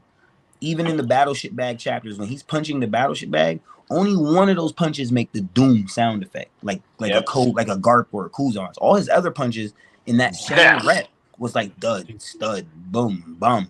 Not only that last punch went doom. So he has to make all his punches say doom, like it did for Garp and Kuzan when they were done their training. And we need to see doom, doom, doom. Once we see him doom, doom, doom, he's rivaling Zoro and Ben Beckman. I do think so, because how many people just eating that attack? So do y'all have Kobe beating Jinbei right now? No. Oh. Okay, I don't either. I'm just trying I'm glad you asked. He's not there yet. He's not there yet. Yeah, he's not there yet. I've seen Anime Sundays say that blasphemous. Really? What? Say something blasphemous like that before. That's wild. Yo, he says a lot of blasphemous stuff. Shout out to Anime Sundays, man. That's my guy. But Brooke could take Kuzan. Kobe could take. I've seen that one a little bit. We need Voxy. Slow it down. You know what I mean? Wait, all the way down. Hold on, bro. Wait, I didn't see the. Wait, when did this one happen? I didn't even see that one. The Brook and Kuzan one is very recent. The Jinbei and Kobe one happened when the chapter first came out for Honesty Impact. So that's a bit lost in translation. But if I ever see it again, I'm DMing all of y'all. Please, facts. Please, Because I will say I might remix it. Like, yo, Sundays, you my guy, but we gotta stop shit like this. We cannot be doing. I might have to remix it. I ain't gonna hold you. Nah, I'm remixing. I'm on a remix. I got a list, a playlist. Put me on a remix. I'm about to start remixing. Every shiesty take I see is getting remixed. Me and Trick was debating that on Discord. Like, yo, we might have to go on a remix fest. Like, you know what I mean? Because there's a lot of crazy takes out there. Bro, I've been seeing them and I be commenting on them now, and I be getting all the smoke. How can you think that you don't watch One Piece? I'm like, bro, you don't know what you talking about, man. I'm still mad about that dude who said I put Ichiko crackhead over Frankie, and I was like, yo, yeah, bro. Makes sense. I still have people commenting on that video that I read. Nah, that's real though. Like, why would you put Chopper ahead of Frankie? That's crazy. Well, there's people that are trying to seriously tell me that, like, they have like long paragraphs of like why I'm wrong and why Chopper is actually that strong. And he's actually apparently stronger than Robin too. That's actually what they're doing. The Chopper drugs. They're doing the Chopper drugs. Just take it as that. They're doing the Chopper. It's crazy. I know, yo. I've literally showed you. Like, if there's anything I've done for you, you could say I've showed you how people cope. I literally showed you. All it took me saying was Brooke didn't even fight Apu, and look how many people in those comments were triggered. People are literally commenting, "No, you're right. Frankie wins, but you gotta respect Brooke." No, we're talking about the 1v1. I'm not talking about Brooke compared to anybody else. Brooke and Frankie. How does Brooke beat Frankie? I've yet to see somebody in the comments attack my point or attack any of Reed's questions and say how Brooke beats Frankie. I'm not seeing or hearing it. I don't get it. I still don't get it. My thing is, like, you think Frankie could beat? Said it. Is there a supernova you think Frankie could beat? Yeah, possibly. I gotta give it some thought. Like, you talking about, like, wait, a supernova or a worse gen? Where's Jen? Okay, there we go. Where's Give him a Jen? chance to He get could be a beige. supernova. I think he could be beige. I think he could be beige. Yeah, The maybe dude, beige. beige Yeah, with the Capone. I wings. think he could be. No, No, no, Capone. that's your Rouge. Beige That's was why- the fire tank guy. I think with Frankie can hang his with all stuff, them. yeah. Frankie can hang with them guys right now. I think Frankie can say both. Not even lie. I think And he yeah, can say it's both. any one of them outside of the top 5 are debatable. And when I say top 5, of course I mean Luffy, Zoro, Yeah, Law, you kid, the law, yeah, Kid, we know. you know what I mean? Like, there's a conversation for him fighting Killer, and I don't even want to do that to Killer. But there's a conversation. I can't give him Killer because Killer was on that the rooftop with them. I think those ones are kind of like out of Frankie's range. I think I'll tell you this much: Frankie's at least pushing Killer to a high diff. I don't think he's getting. Yeah, because the steel and all that. Yeah, so I agree with that. And then he has too many hacks. Like, you know what I mean? The radical beam. That's a hack. I had somebody trying to argue me down on that. Like, they were talking in the comments. I went and comment back later, but I had to go do some more research on it. But they were talking about, like, Frankie when he tried to hit, when he was telling Big Mom, I'm not scared of no Yonko. I work for the king. And he was about to hit her with the radical beam. I tell people all the time, Big Mom gave him the opportunity. Once he missed the opportunity, Frankie still wanted to shoot the beam. Big Mom is the one that didn't let him shoot it. She grabbed she yoked him up and was like, nah, you missed your chance. If you like that, why I miss my chance? Just stand up and take it. What are you talking about? Right. Hey, real quick. Hold on. Real quick. Shout out real quick to Liability. Just did a raid and brought 8 people in on stream here on Twitch with the raid. Appreciate you dropping the raid. What's going on? RG Herbo in the chat. What's going on? With the follow. You got G Herbo in the chat? OG Herbo in the chat. I'm about to What's say, going on? Watch One Piece is crazy. Hey man, appreciate the follow. Appreciate you, Liability. If y'all don't know Liability, my dude is consistent with the streams. Appreciate you, man. Dropped a whole bunch of people here viewing live with us. So wanted to highlight that before we go on. And then Goopa with the email. That's my dog. Oh man. I'm surprised he didn't drop his famous one-liner. Oh, he did. He did at the beginning of the stream. For sure. I did come in late. I had the baby and everything. So okay, makes sense. Liability says, what we talking about today? So we already talked about Kobe. We did a lot of talking about Kobe. We replayed the Honesty Impact punch. We were talking about who Kobe could potentially fight moving forward. We talked about if he would be able to stack up against Revolutionary Commander. We talked about could he fight potentially a Yonko Commander, and basically where do we see him at this point in the story? We just got off of that. Well, I don't even know what we were talking about now. To be honest, I was gonna ask one more. We were talking about the Frankie and the remixing stuff. Yeah. But I was gonna ask one question. Do you think? I think a good fight for Kobe would have been someone like a him versus a Barto. Do we think? How do we see that going? Well, since Coach asked me about worst gen, but before he said supernova, Barto's a supernova. So what? Do we think he could? Green hair? Yeah, Barto with the green hair is a supernova. Okay, so are we taking out like story? Because like if we're taking story out, oh yeah, Kobe got it. But like if we put in like story into it, it's gonna be a heartfelt battle where they're both like it's gonna be weird. It's gonna be a weird heartfelt battle. And then connecting about Luffy in some type of way and drink. Yeah. I mean, again, well, and correct me if I'm wrong, because I've been trying to kind of get this answer for a while. I feel like I understand it, but I don't know. I was kind of iffy. On Gartel Island, right, with Shanks and then Barto, he didn't actually... The reason that the barrier went down was because of the hostages of his crew, right? I'm not tripping. From what I'm understanding, Shanks did not break that barrier. See, I didn't want to get into that because that's been a long running gag and theme and a meme in One Piece with the barrier, like Shanks doing the thing, and then because Oden couldn't break the barrier, and from when that happening, Barto's just laying there chilling like you need a hand, like shit like that. Like I've seen the meme, but I don't think unless the anime emphasizes on the fight, we're not gonna get any context to how that went unless we get like a flashback later on from Barto or something. Otherwise, we're not gonna really know, or unless we see Barto fight someone with that set ability, like Conqueror's Coding or strong ass Rio. Right. Well, that's why it makes it hard to answer this, because Barto, for all intents and purposes, could just sit behind that barrier until Kobe essentially just wears himself out. Yeah, basically. Because I don't know. Sorry, real quick. Does Kobe even?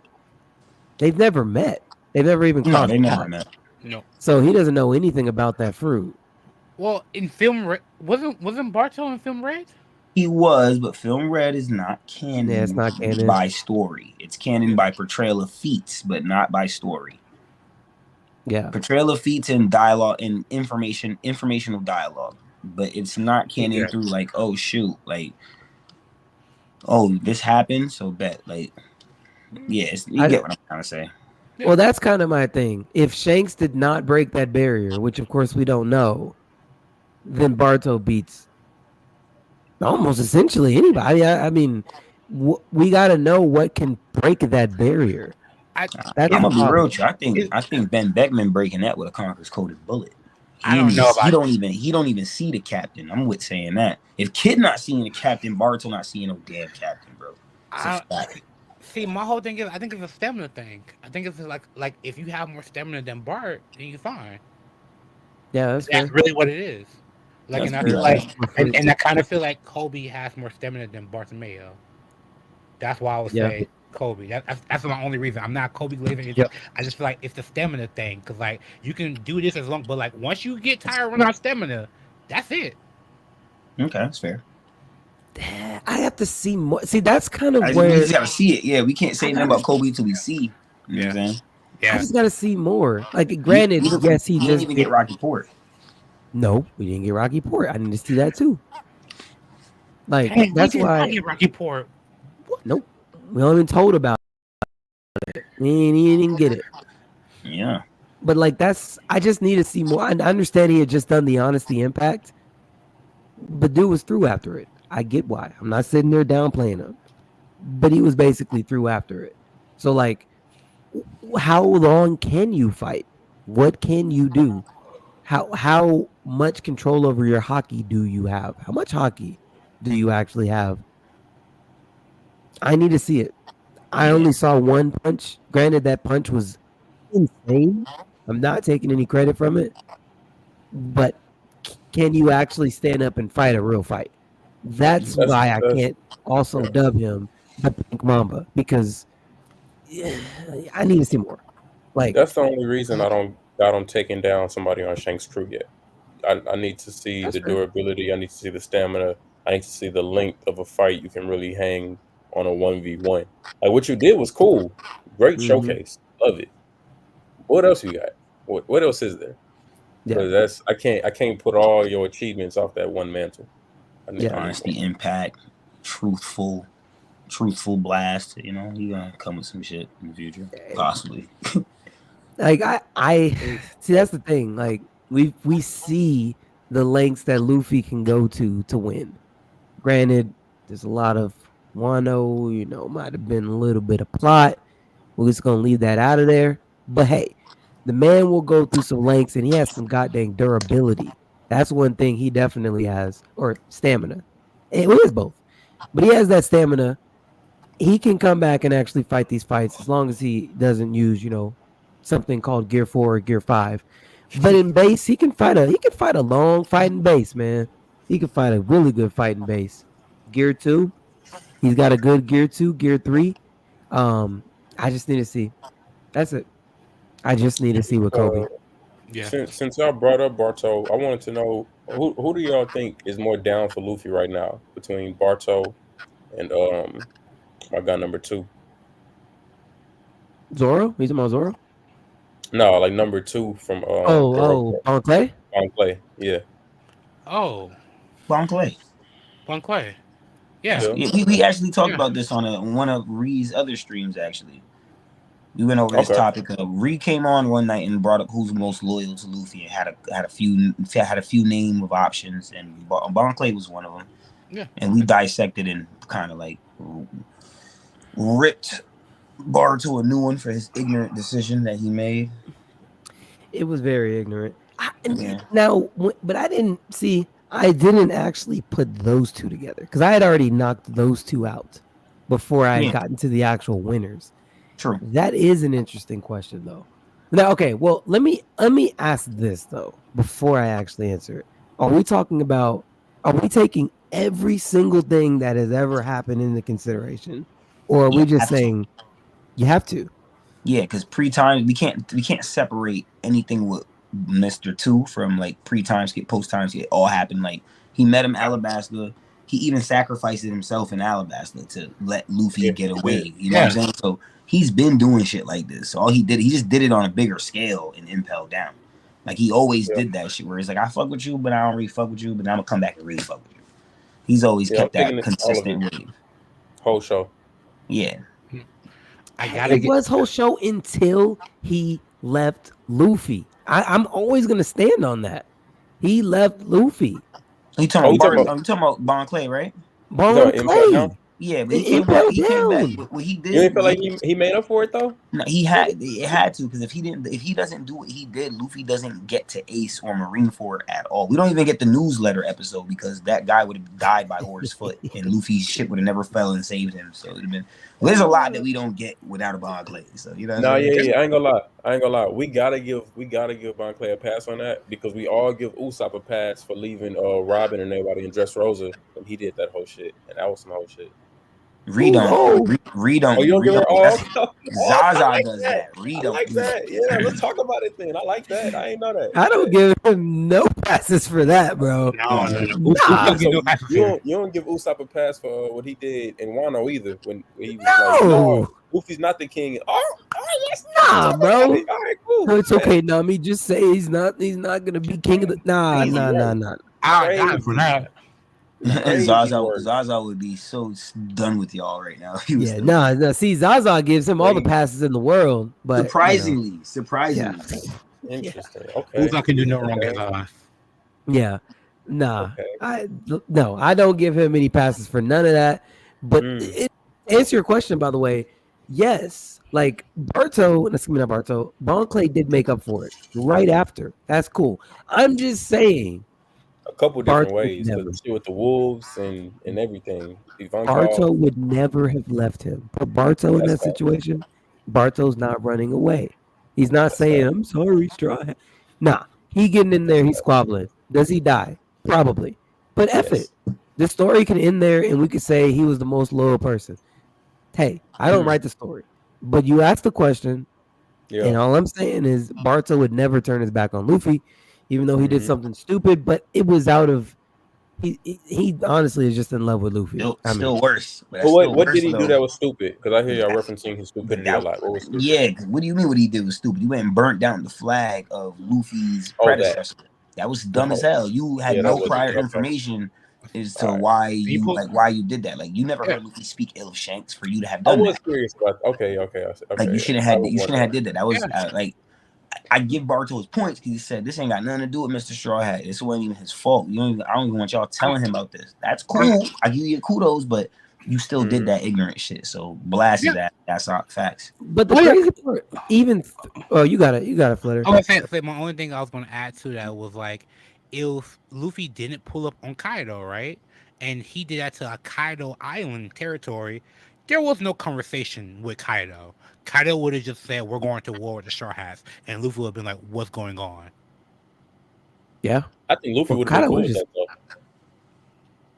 You said it again? I'm sorry. I said, I think Luffy would have been cool with that, though. What? You talking about the Shank shit? No. If like he said, if he had pulled that on a Kaido cruise ship or whatever, and Kaido was like, bet, fuck all this talking, we going to war with the Straw Hats now, I feel like Luffy would have been like, all right, bet, let's go to war. Because he was quick to pop off with Big Mom over the phone And then when Law said, "Hey, our new target is Kaido," he was like, "Okay, bet Kaido." So I feel like if it aligns with like his path of becoming king of the pirates, I don't think he really cares. He would auto smoke. See, this is why I have a problem with that, right? And the reason why I have a problem with that is because you could say the same for Shanks. Luffy said he was going to challenge all three of the Yonko, all the Yonko. That includes Shanks. The problem is there's timing for everything. And in the timing of what Barto did, there was no ill will between Luffy and the Shanks. You know nothing about Shanks. You know nothing about the straw hat you so-called love that the captain wears. Do you even know where he got it from? You don't. You just went doing what you did what you did. You just screwed up the relationship between Shanks and Luffy.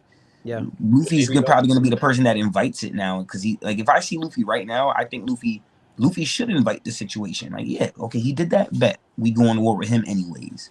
We should rock out. But that doesn't mean that that's okay, though. Luffy lets all his crew members, even the core Straw Hats, he lets them do what they want individually anyways. Mm-hmm. When Nami was leaving her town and she was pickpocketing everybody and everybody was trying to tell her bye, Zoro's like, Zoro or Sanji was like, is this really okay? Hey, she does what she wants. That's how Luffy rocks with his crew. But that doesn't mean you do what you want to the point of stupidity. And I think you doing what you did with Barto, doing what he did to Shanks without knowing the disposition of his captain towards Shanks first. Because if he knew the dynamic, he would wait for Luffy to initiate that. He would have tried that with Big Mom, Luffy would have been with it. He would have tried that with Blackbeard, Luffy would have been with it. You would have tried that with anybody else, Luffy would have been with it. But with Shanks, it's not that Luffy won't be with it, but you're disturbing the dynamic of these two characters and how it's supposed to come together.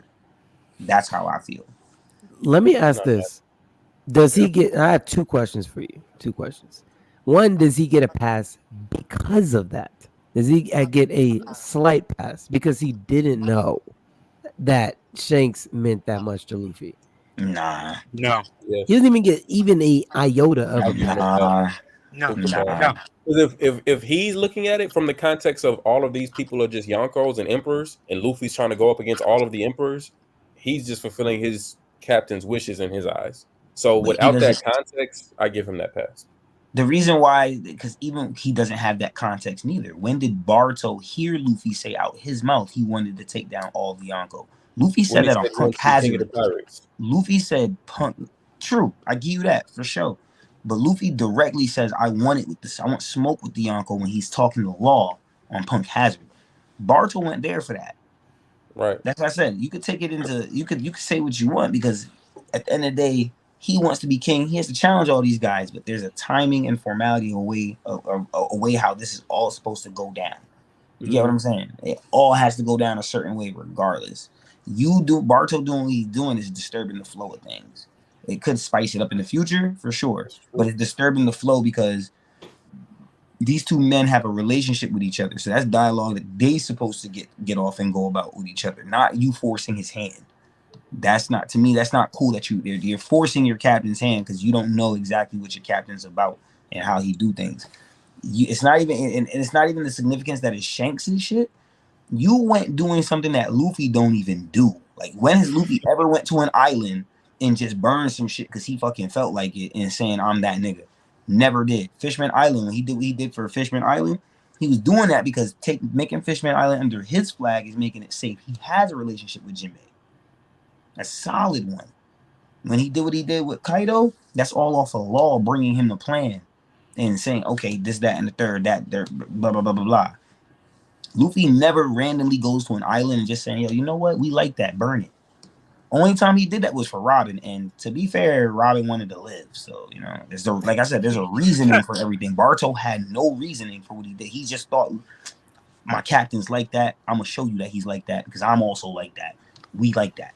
No, bro, we never once. That's what Kid does. That's why I always said Barto matches the temperament of a Kid. He actually looks like he'd be on Kid's crew, outfit and everything. Like, he fits that whole punk category. Problem is, Luffy don't move like Kid, man. He don't like, remember when Shocky said, oh, this guy don't care about the public, and Kid, this is why his bounty's so high? That applies to Barto. He's that guy. He's literally known as a menace, you know? Okay. Makes sense. Let me. Okay, so let me ask you this then. Let's say, boom, he was wrong for all of that. He was. Can we now say, because every action has a reaction, every cause has an effect. After he did that dumb shit, he received what he believed what to be consequences. So since he was able to step up to the plate and say, "I'll accept those consequences," don't even tell Luffy about this, does he not get a pass for this whole situation now? No. Yes, that's why I give him the pass. I give him the pass off of that, and that's because we know he's coming back into the story. It makes no sense to say he don't get a pass when we know he's gonna come back. Like the Dressrosa dialogue, the narrator said, all of these men will come back and be immensely stronger than they were. So even if Yasop looks like he's killed him, I'm not hearing it. We know he's coming back. Like it made no sense to harbor on it that far. Like he's on the protagonist side. He's gonna surpass. So it makes no sense to I'm not gonna hate on Barto. Dumb decision for sure, but progress, move, do better. That's all. Do better next time. Interesting. Okay. Let me see. Your boy Goopa has been in the chat. Let's see. Oh yeah, how long have you seen Luffy go at it? 12 hours. What's that? To Ace boxing Jinbei for 5 hours, or Kuzan versus 5 days. Or 5, not 5 hours, 5 days.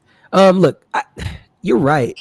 You're right. And by the way, this is not me taking anything away from these other people who have way better stamina, but the difference is Luffy also has plot that's mixed into his stamina levels. So, it's a little bit different. He doesn't actually have to fight for that long because he's just gonna win. So, yes, you're right. There's other people that have way better stamina than him.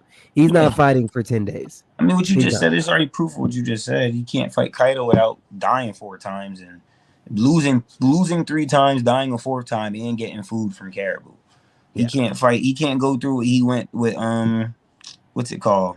Even on Egghead, he needed the granola bar. You feel me? Like he needed the ants to get the food. Like he got it. You know what I'm saying?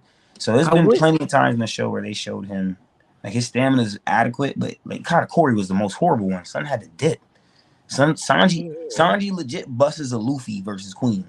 I'm gonna just dip for 10 minutes and come back. You heard? Just stay here though. I'm coming. Yeah. The same thing is all right, bet. Glad to see you following your captain's footsteps, but I don't like seeing that in a fight. You got to run for 10 minutes and come back. That's so lame. Yeah. Rock with it for Luffy, but it was so lame. Yeah. I'm not even gonna say nothing because people gonna call me a Sanji hater. I'm gonna leave it alone. I ain't even gonna pick it up, bro. I'm gonna leave it alone. Man. Nah. Hey man, I've been called all kind of things because I be telling the truth about Sanji. But I feel I'm gonna leave it alone. I'm with you on that though. I'm with you on that Sanji truth shit. What truth do you speak on Sanji? Oh nah, Coke. Don't make me do it, Coke. I'm just kidding. It's my first time in here. I'm just trying to do it. Let's get it. He had to run for 10 minutes because he thought he was out here smacking hoes, bro. I mean, that goes with his character. I mean, that's cool. That's great.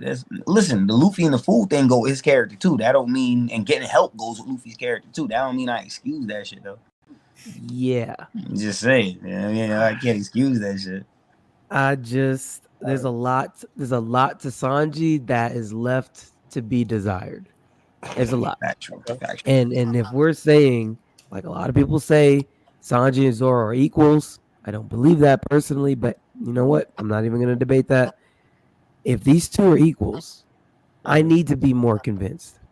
Because Zoro is just kind of off the charts in my head. I got a scenario for you. And then you got Sanji that's just kind of here. It's just kind of... Okay, check this out, right? Check this out. I'm going to include Yamato in this just for fuck's sake, right? Oh, I love Yamato. So if Luffy is 10, what is Zoro? What is Sanji? What is Jinbei on a 1 through 10 scale? Where do you have these great men? Yeah, Yamato as well. Yeah, Yamato too. If Luffy's 10, where is Zoro? Where is Jimmy? Where is Woro? Where is Jimmy? Where is Wanji? Where's Yamato? How are we doing this? Well, Yamato is over Wanji, so I'm just gonna go ahead and say that right now. because I saw Yamato scrapping with Kaido outside in something that I think we can all say Sanji's not doing. See, it's arguable if he does it after the Ifrit buff, though. It's arguable. I've seen people debate it. I don't know how you would have called it, but I've seen people debate it, and I'm on the fence. I don't know where I feel. I feel like if you didn't make it to the rooftop, that means you weren't. Oda only put the people on the rooftop that will actually do real damage. You get what I'm saying? I agree. So I agree. We can debunk all of that right now. We can debunk all of that right. Why is that not true? What happened? Because literally the only people that were on the rooftop were literally the people from the worst generation, the supernovas that Oda was just like showering with love. It wasn't an indictment on your strength if you weren't there. Like, I think Jinbei could have been up there, but he wasn't. Let me ask you a question. What is Sanji actually doing to Kaido if Sanji gets on the roof? Like, what does Sanji have? But before Ifrit, what does Sanji have in his repertoire that actually puts hands on Kaido? See, this is the thing, because you already started with the code. No. Peep this, because it's people up there that are weaker than the supernovas, that are weaker than the worst generation pirates, that are boxing Kaido as well. Like the samurai up there, but they have hacks. That's the thing. What hack does Sanji have to put him up there? What hack does Sanji have that puts hands on Kaido? That's what I'm asking. We Killer don't got no black blade. Ain't even using army hockey like that. But he uses sound to attack internally. That's a hack. You get what I'm saying? What hacks do the samurai have? The samurai ain't do shit. That's why they got off the way they did. So I don't even want to bring them up. You hurting your argument by bringing up. That's proving my point that they were on the rooftop. But they didn't really just deserve to be there. So I'm not talking about rooftop as far as them. I'm talking about if you didn't make it up there when Law was sitting down and Zoro was sitting there gripping his blade, watching over Luffy, and Luffy is doing the walking the Yonkos down, and Kid is like, yo, what type of hockey is he using? Like those men that are there, they're there for a reason because they're the only men that can actually put hands on Kaido. The only people you could say otherwise are maybe Marco, maybe Jinbei. They're not up on the roof because they have the experience. They have things that can actually hurt Kaido, but they are actually external players to this, where they're seasoned veteran pirates and they're choosing to not be at the forefront of this issue because they came in the way they came into this situation. Well, remember, Jinbei's even saying it. I gotta learn the ways. I'm a rookie. He basically claiming to be a rookie straw hat. He said, I gotta learn the ways of these straw hats. They all could take care of a situation without Luffy having to sit there shadowing them for shit. The samurai had to be. Sorry, I was just gonna say the samurai had to be up there because of plot. So what? I agree. You're right, Cokes. You're right, but that also doesn't support your point. Yeah, because I'm about to say they didn't hurt Kaido. They hurt Kaido vaguely. Right. The amount of hurt that they did to Kaido is the amount of hurt the worst gen did to Kaido in his dragon form, I guess. And I don't even want to say that because the worst gen, Luffy pummeling Kaido the way he did with Kongman, nobody of the scabbards did any of that. They had impressive feats of dealing with his attacks, but they couldn't even reopen the wound. It was like 5 of them attacking him at once. It took one Zoro to do that. It took one Zoro to outclass 5 samurai. Crazy. Yep. Yeah. So crazy. Y'all don't believe Sanji's stronger than Killer? Yeah. Now, yeah. Before, arguable. Wow. Yeah, at the time, no. Without that time, no. You don't get how much it hinders him to not have that buff. Sun is literally getting his foot cracked, Punk Hazard by Virgo. Literally, he's doing one of his top attacks on Doflamingo mid-air. Doflamingo's like just one finger. He hit him with the skadoosh and he couldn't move. Yeah, that's true.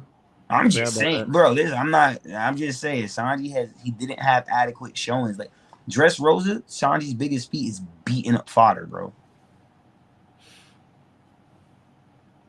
Dang. I love Sanji, but I'm just calling it spade. You know what I mean? When he gets the buff, Sanji, we could throw Sanji in every conversation now. Look, watch this. Sanji fought Page 1 in the raid suit, and then he fought Drake outside the raid suit. He put hands on them, but they got right back up. That's true.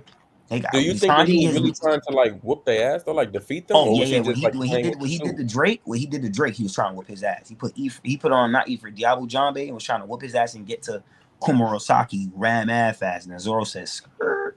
You feel me? Even with the raid suit, he was like, "Yo, I'm testing it out." He's literally like, "Yo, this thing packs a lot of power." Okay, Page one hops right back up. That's my thing Conscious though. as fuck. At the time, aren't these the people that's like have the perception of being like higher than him or stronger than him? Because Drake is in that worst generation. To me, Drake's in the worst generation, but I've always considered Sanji someone that could have been worst generation. He just never got it. My issue is now is these guys are Toby Ropo level. These guys are Toby Ropo level commanders, right? Toby Ropo level characters. I said commanders. Toby Ropo level characters, but we know Sanji's gonna fight a lead performer in Queen.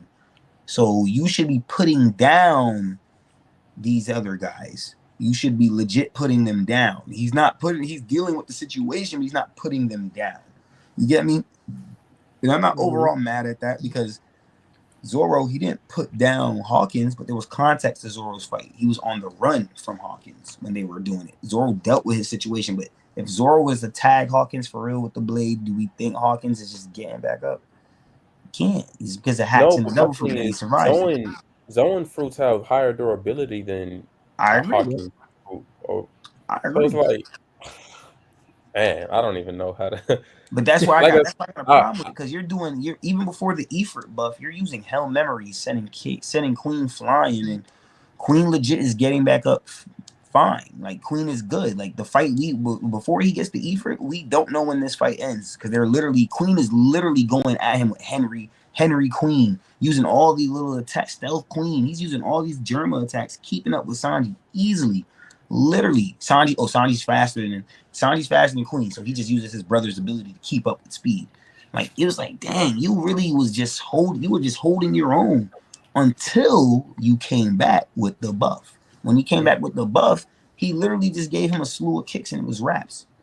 Yeah. There was a point in Wano where Sanji was literally taking on Queen and King. And he was getting overwhelmed. He didn't do it like Marco did. In the anime. Well, no, he's not Marco's level. But the fact that he's able to do it at all, and he didn't lose. I would have gave him props if he got overwhelmed. He got clear. Yeah. He had clear showings of getting overwhelmed, where Marco came in handy when he came back to help. Zoro waking up out the bandages was needed. You get what I'm saying? And I don't actually hold no qualms with Sanji in that situation, because I feel like when we don't truly understand Marco's feat until we see Garp at Hachinosu. Marco's holding off 2 people. Garp, old age, has to hold off like 5 pirates. Yep. You get what I'm saying? But none of those 5 pirates actually go down. Garp hit him with a Galaxy Divide, and he got hit with Honesty Impact. He was still standing. If anything, Hachinosu showed us that the Blackbeard pirates can take a hit and keep going. That's legit what they did. You get what I'm saying? Sanji, to me, just needs to show more. I want to see more Sanji. Like, I like that Sanji's pulling up. We pulling up Sanji just going straight to Ifrit and kicking the plasma out of niggas. Facts. But Sanji got to show a little bit more. For me, Sanji, like, well, he don't got to show me no more right now. He's doing good. But before the buff, Sanji's he's on the clock, bro. I ain't gonna hold you. Sanji before the buff has a really tough time against a few characters. Yeah. Dang. And Virgo that cracked his leg was not even he didn't use no. If a regular kick from Virgo cracks his leg, what do you think Demon Bamboo does to Sanji? Shatters it completely. I'll tell you that right now. He's no leg Sanji, not Blackfoot Sanji. He's no leg Sanji after that. Guaranteed, bro. I'm just saying, he got his leg cracked by Virgo, who's barely testing the waters, and then we see Virgo go to Smoker and Law, and he's really armament hockey the whole body, Demon Bamboo, blowing things out the damn thing. He literally made a crater into the whole. I'm just saying, bro. Virgo. Yeah, I'm trying to figure out why we're minimizing Virgo's armament hockey.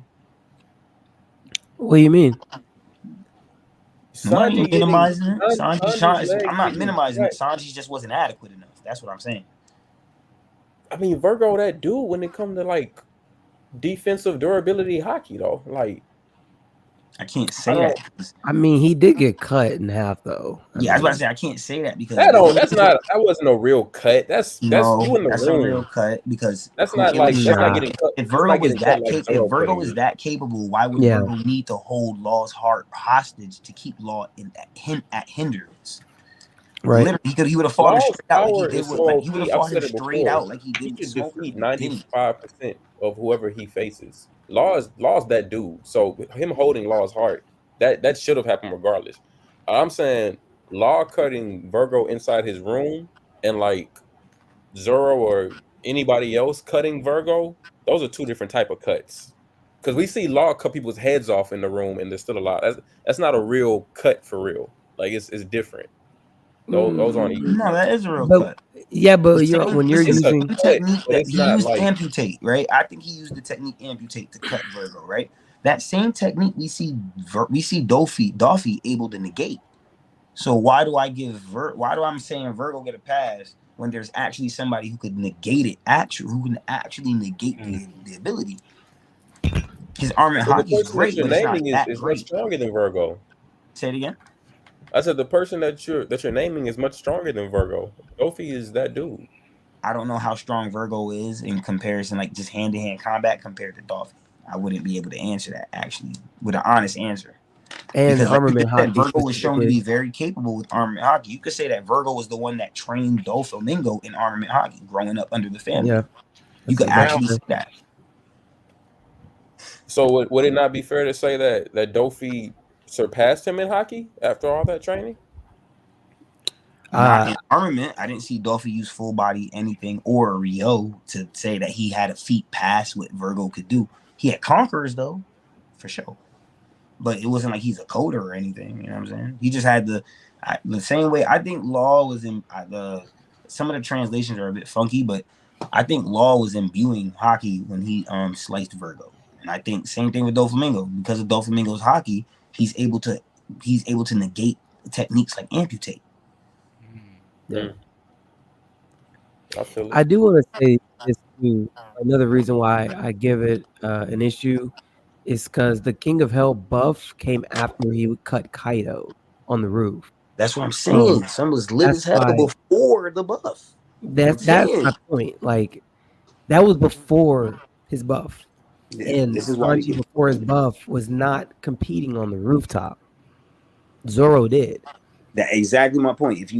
If besides Jinbei and Marco, who are seasoned veterans, and water is a hack to anything, and we know Marco got the shockwaves and all that going with the fruit and whatnot, what would Sanji actually provide if he had made it to the roof? Like, what technique does he have that Kaido don't got an answer for?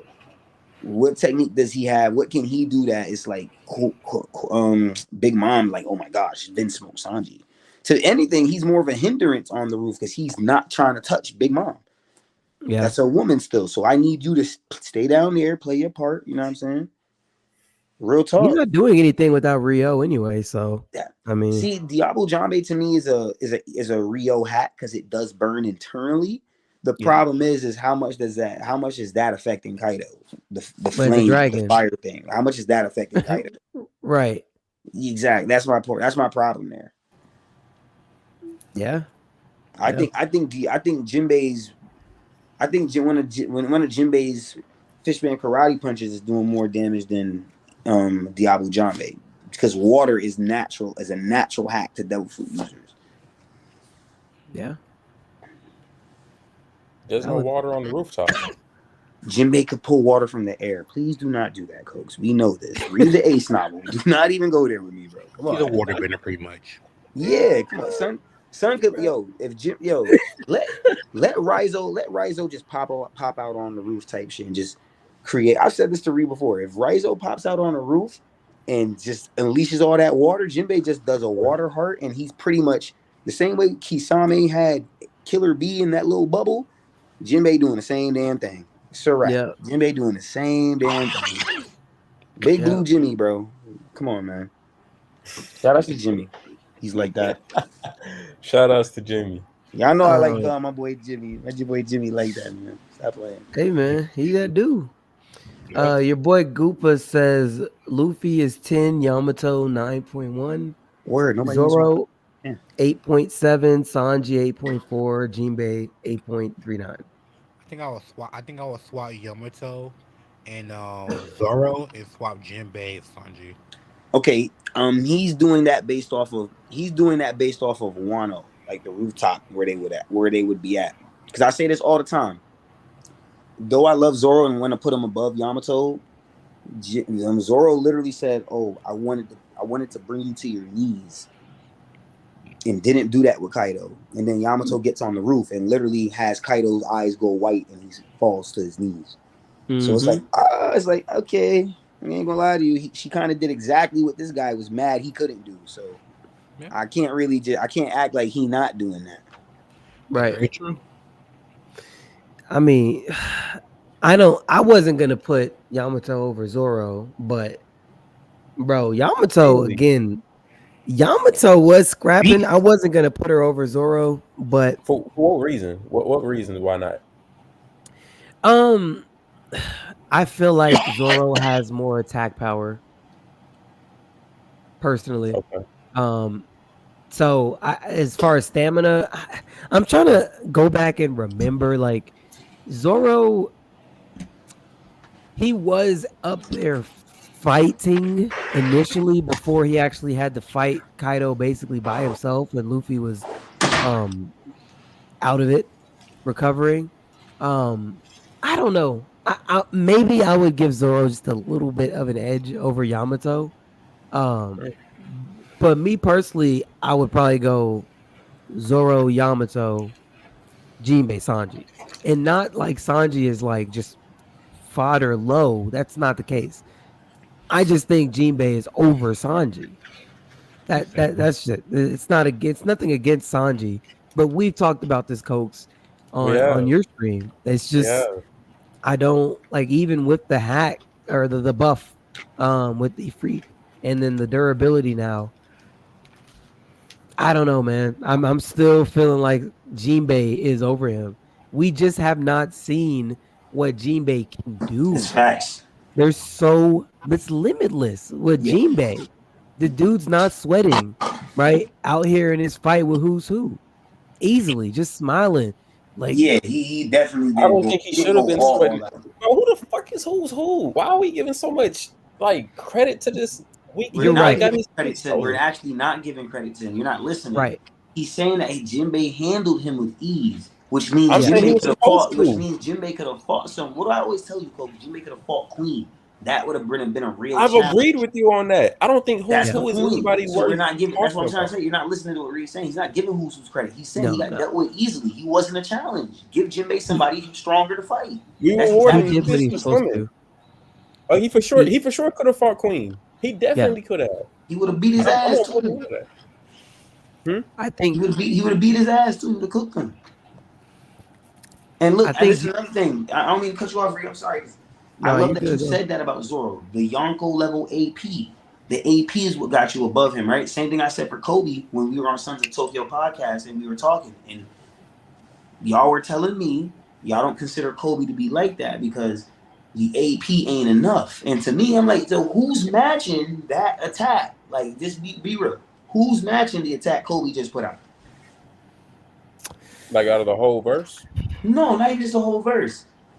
What Kobe just showed me was Admiral level AP. Yeah. Or you could say Yonko level AP. If you're not an Admiral level, Yonko level character, and you don't have the actual hack for the defenses, how are you surviving that attack? Not surviving, but how do you get up from that attack? I think Zoro has similar attack power. Only because I saw him. Yeah. This is the same question. We just parallel two different characters. And I asked the same question on Sons of when we were talking about Sons of Tokyo. And I'm so glad that Ree is on that same type of time with me because that matters. Zoro may not have Yonko level defenses or Yonko level speed, but that attack power, let him catch you. Let him catch you with a bird dance. Let's see how good you do. You feel me? That matters, bro. Yeah. It does. Or that freaking, what was that attack he used on Pika? I can't remember. The 1,000 Worlds, that what it was? Yeah. 3 billion worlds. 3, yeah. You talking about he cut Pika in half with that one. Yeah, And that was Dressrosa, without King of Hell, Enma, nothing, none of that. He wasn't even going all out then. He still Nah. had more in his back. This is why I will always argue that Zoro is taking out Cracker. I know a lot of people don't see it happening, but I'm just saying, if you think some Cracker dude is gonna beat Oda's gonna write some dude that could clap and put biscuits together beating Zoro, you got another thing coming. Another thing coming. I really, you got another thing coming. No, man. No, you're right. I agree. I mean, I hate that Luffy almost lost to Cracker, which kind of is only reason why I'm slightly hesitating to fully agree with you. Because, like, bro, why? Gear 4, you're having trouble, and then thank God Nami is there and can get you some rain. Because ultimately, you lost that fight. Ultimately. Yeah. And then Nami came in and you were able to eat the crackers. Yeah. But even then, it's like, okay, bro. Like, if he doesn't run out of stamina from making those crackers, you're getting clapped. Like, it's just. And he don't run out of stamina with the crackers. As he says, he could clap and as long as he could clap, he good. So unless you make his hands hurt to where you can't lift them hoes, he's making crackers. It was good for Luffy because he got food at that time too. So it's like just so happened to get some food. Gear 4. Yeah, it is what it is, man. It is what it is. All right, let me hit these comments real fast. I wish Jinbei could have hit Kaido with one of his shoulder throws. Yeah, that would have been cool. I'm glad he did the Big Mom. From coming to Wano, I wanted Jinbei to do that to one of them. And he did the Big Mom, but it was a gag. But it was still cool if he did it. As long as he did it, I'm cool. Yep. But I'm with Jane on that one. Sanji would not be able to help much up there on the rooftop. He doesn't have anything in his arsenal that's like threatening to the Yonko at all. Nothing. Yeah. Remember, do you know how much flack the fandom gave Kid? Like, yo, what did you do on the roof, Kid? Oda had to come out and say that they all damaged them. Right. Besides that, everybody's like, yo, Killer doing better than you at this point. What are you actually doing? Besides, I'm not gonna lie, until he uses his metal to trap Zeus. Literally, Kid was like, everybody was literally slandering Kid episode after episode. Yo, Kid ain't even doing nothing. Soon as Kid slammed Kaido got right back up. Mm-hmm. How much stronger is Kid than Sanji to y'all? How much stronger is Kid than Sanji? Significantly. I think at least a tier. Like, they could live in the same, like they could fight in the same ring, but the captains are on a bigger tier than what's it called? On a better tier list than on a tier up from Zoro and Sanji. Unless you want to say because Law and Kid are out the picture right now, Zoro and Sanji are receiving growth to get to that level or get past them or whatever. Cool, you can say that. But before you do say that, we do gotta acknowledge that the captains are doing things that, like, Law fought a whole Yonko, like it's clashing with one even. You get what I'm saying? Zoro might have done that in an instance. With Kaido, but you didn't even bring him to his knees or nothing. Like, we seen. I'm not saying Zoro wouldn't be able to draw blood from a teacher or nothing, but Law gets that depiction before Zoro does. No, definitely. Go ahead. Well, I was gonna say that to answer your question, you also get a weakened Kid fighting Big Mom because he's actively getting cut. So he didn't even have his full like fight. He wasn't fully healthy. Before that, I said this. Yeah. Coach, did I not say this yesterday and Wednesday when Big Mom is fighting Kid 1v1 when Kid puts her in the ground and saves Nami and Usopp, and then the fight is going perfectly fine. Kid is not losing. Big Mom it's an evenly matched up thing until Law puts himself into it. And the moment Law puts himself into it, what happens to Kid? Hawkins. Yep. And then right after that moment happened, then they went into Awakening because he had already taken too much damage. He might as well start going all out for real now. Yep. But before then, when it was a 1v1 Kid versus Big Mom, it's even. Like we could talk all the shit we want about Kid. He was holding his own though against Big Mom by himself, doing just fine. Yeah. No, it's interesting. It's interesting you say that. Me personally, because I ain't gonna lie. Right now, I low key have Zoro over Kid. I could be wrong. I'm open to being wrong, but I think Zoro is stronger than Kid. You were saying earlier we got to look at the captains at a different tier because of like certain things, which is fair. But there have also been other characters in the show that have stated, "Damn, I think Zoro could be his own captain if he wanted to."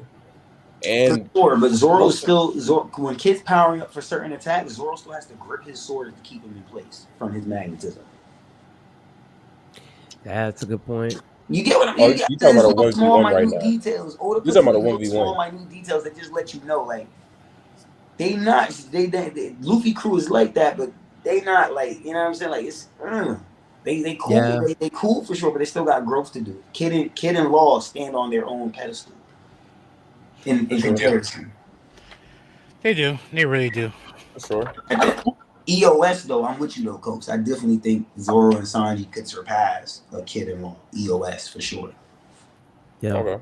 I got all of Luffy's top men with Yonko worthy, Yonko capable. Okay, so boom, this is the thing, and I'll shut up. Let you talk after this for a second. You good? EOS. I also believe Sanji is going to be stronger than Kid, right? Yeah. But as far as like how Oda's orchestrating the story right now, I don't think he's gonna get like a crazy hack that's gonna just be like wildly different than what his abilities are right now. So even though at the end of the series, I think his abilities are somewhat gonna be the same, just like more in depth and power. Wait, Kid or Sanji? Sanji. I think Sanji's abilities from here on aren't gonna be like that vastly different than what they are now. I think he just gets better at them or stronger. He might get one more minute thing, but I don't think it's just going to be crazy different than his bag of tools right now.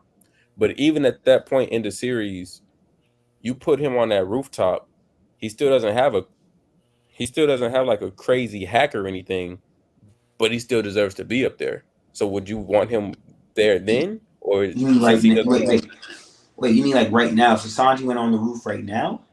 No, like in the series, like when he surpasses Kid, but he's like much stronger, right? But he has the same abilities. Is he still a hindrance on the rooftop then? No, because Ifrit does things that are beyond what we see a Diablo Jambe could do. Like he could kick light now, like legit. He's kicking light like it's nothing.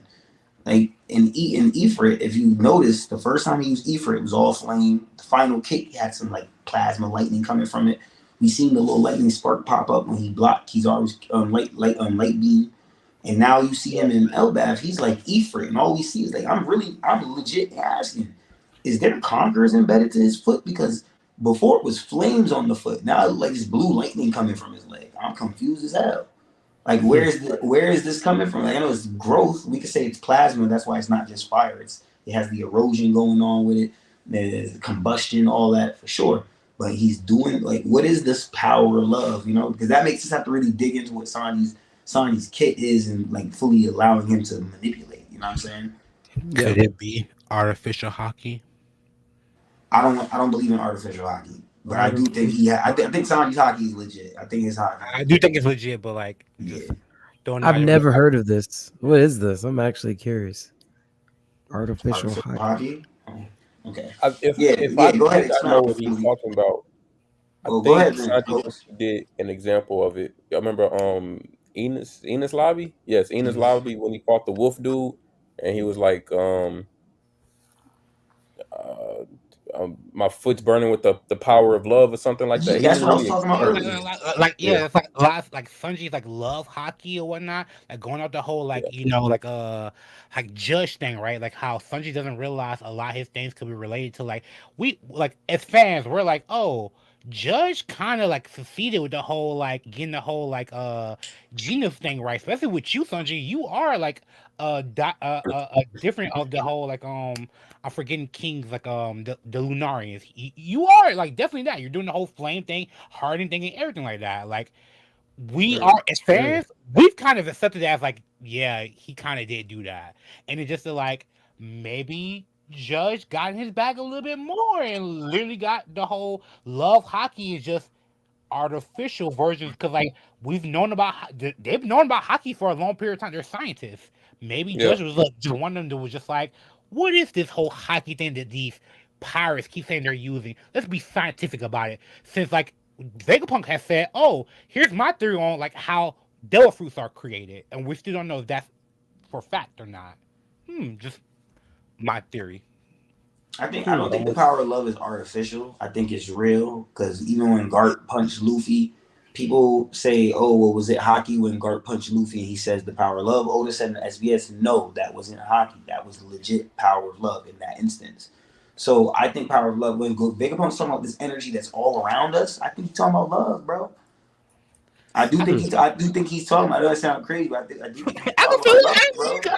Love is legit a universal language, bro. You feel what I'm saying? Like it makes sense that he's talking about that. If the power of love literally is what's Nami can hurt Luffy. Oda says Nami has the power of love. You can say it's a gag if you want, but then what do we see also from Nami in the form of a gag? Hey, she's conqueror, bro. Exactly. Power of love. I think it equates to the stuff going along these lines, but you know what I'm saying? Hey, Nami's top 3, and she ain't 2 or 3, bro. That's all I'm saying.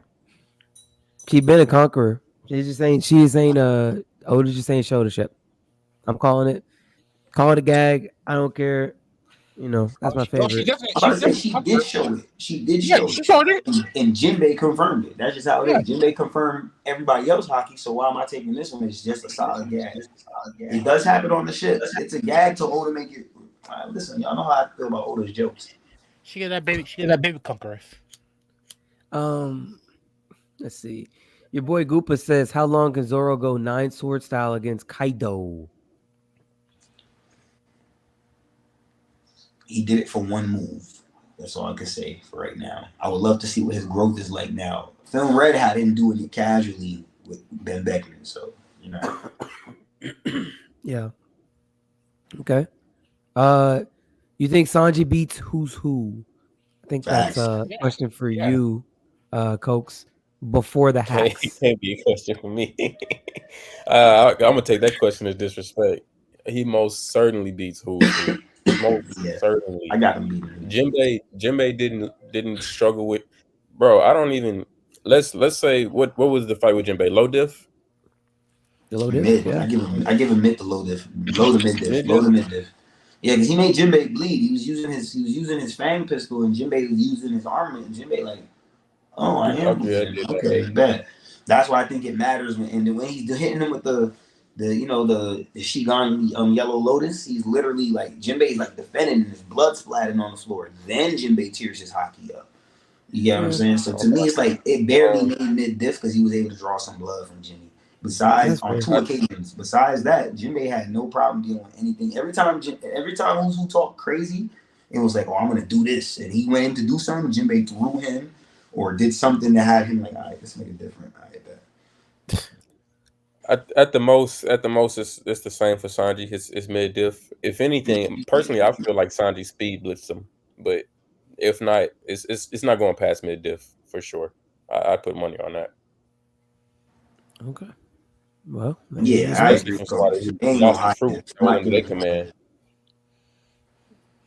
Okay. Let's see. If Sanji could use Tempest Kick, I would put Sanji on the fucking roof because now he has a cutting feat. He has a cutting ability. You get what I'm saying? Yeah.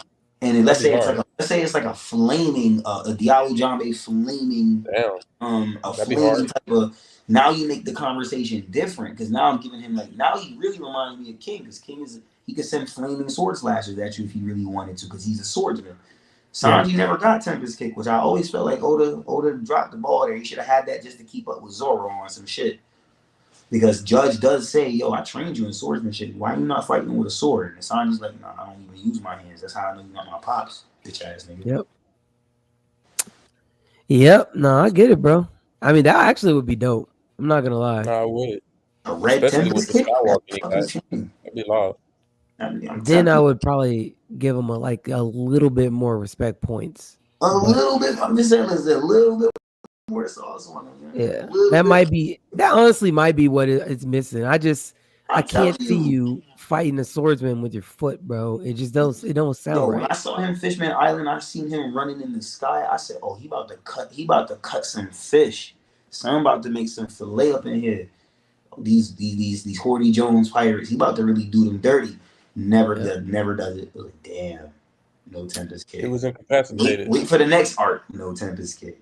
The next arc, no Tempest Kick. I just gave up. That we get the whole cake, and we see that Big Mom has siblings that could do the Skywalk shit too. I mean, now I'm not impressed by Sanji knowing Skywalk anymore. Yeah, no. You get what I'm saying? Like, they water shit down, bro. Why are you watering it down for him? Like, god damn. Because one of the strongest Yonko's crew got a couple people that could do it. Yeah, bro. Everybody could do it, bro. All the Kobe could do it. All the Marines can do it. Cypher Pole all doing it. Kobe should be doing that. You showed me one pirate who's really doing it, and I was like, all right, bet if there's a pirate that's doing this, he probably was a Marine or a Cypher Pole at one point in time. Big Mom got 3 siblings casually running through the air. They look like they could all get low diff by Sanji, but they like, nigga, you fool. They trying to get at Sanji. I'm like, yo, this is wild. Give him an extra feet now, because now you watered his other feet down. So give him something else, and he never did. But I was okay with Sanji's portrayal. I was just, my head canon, a Tempest Kick would have been fire from him. That's just me. I think the hardest part, though, Cokes, is that was the main thing he highlighted after the time skip. That and his chin hair. That was it. So, like, now when you take away the fact that was, like, cool, like, now that you see that more people are doing it, it's like, okay. Like, what happened for 2 years?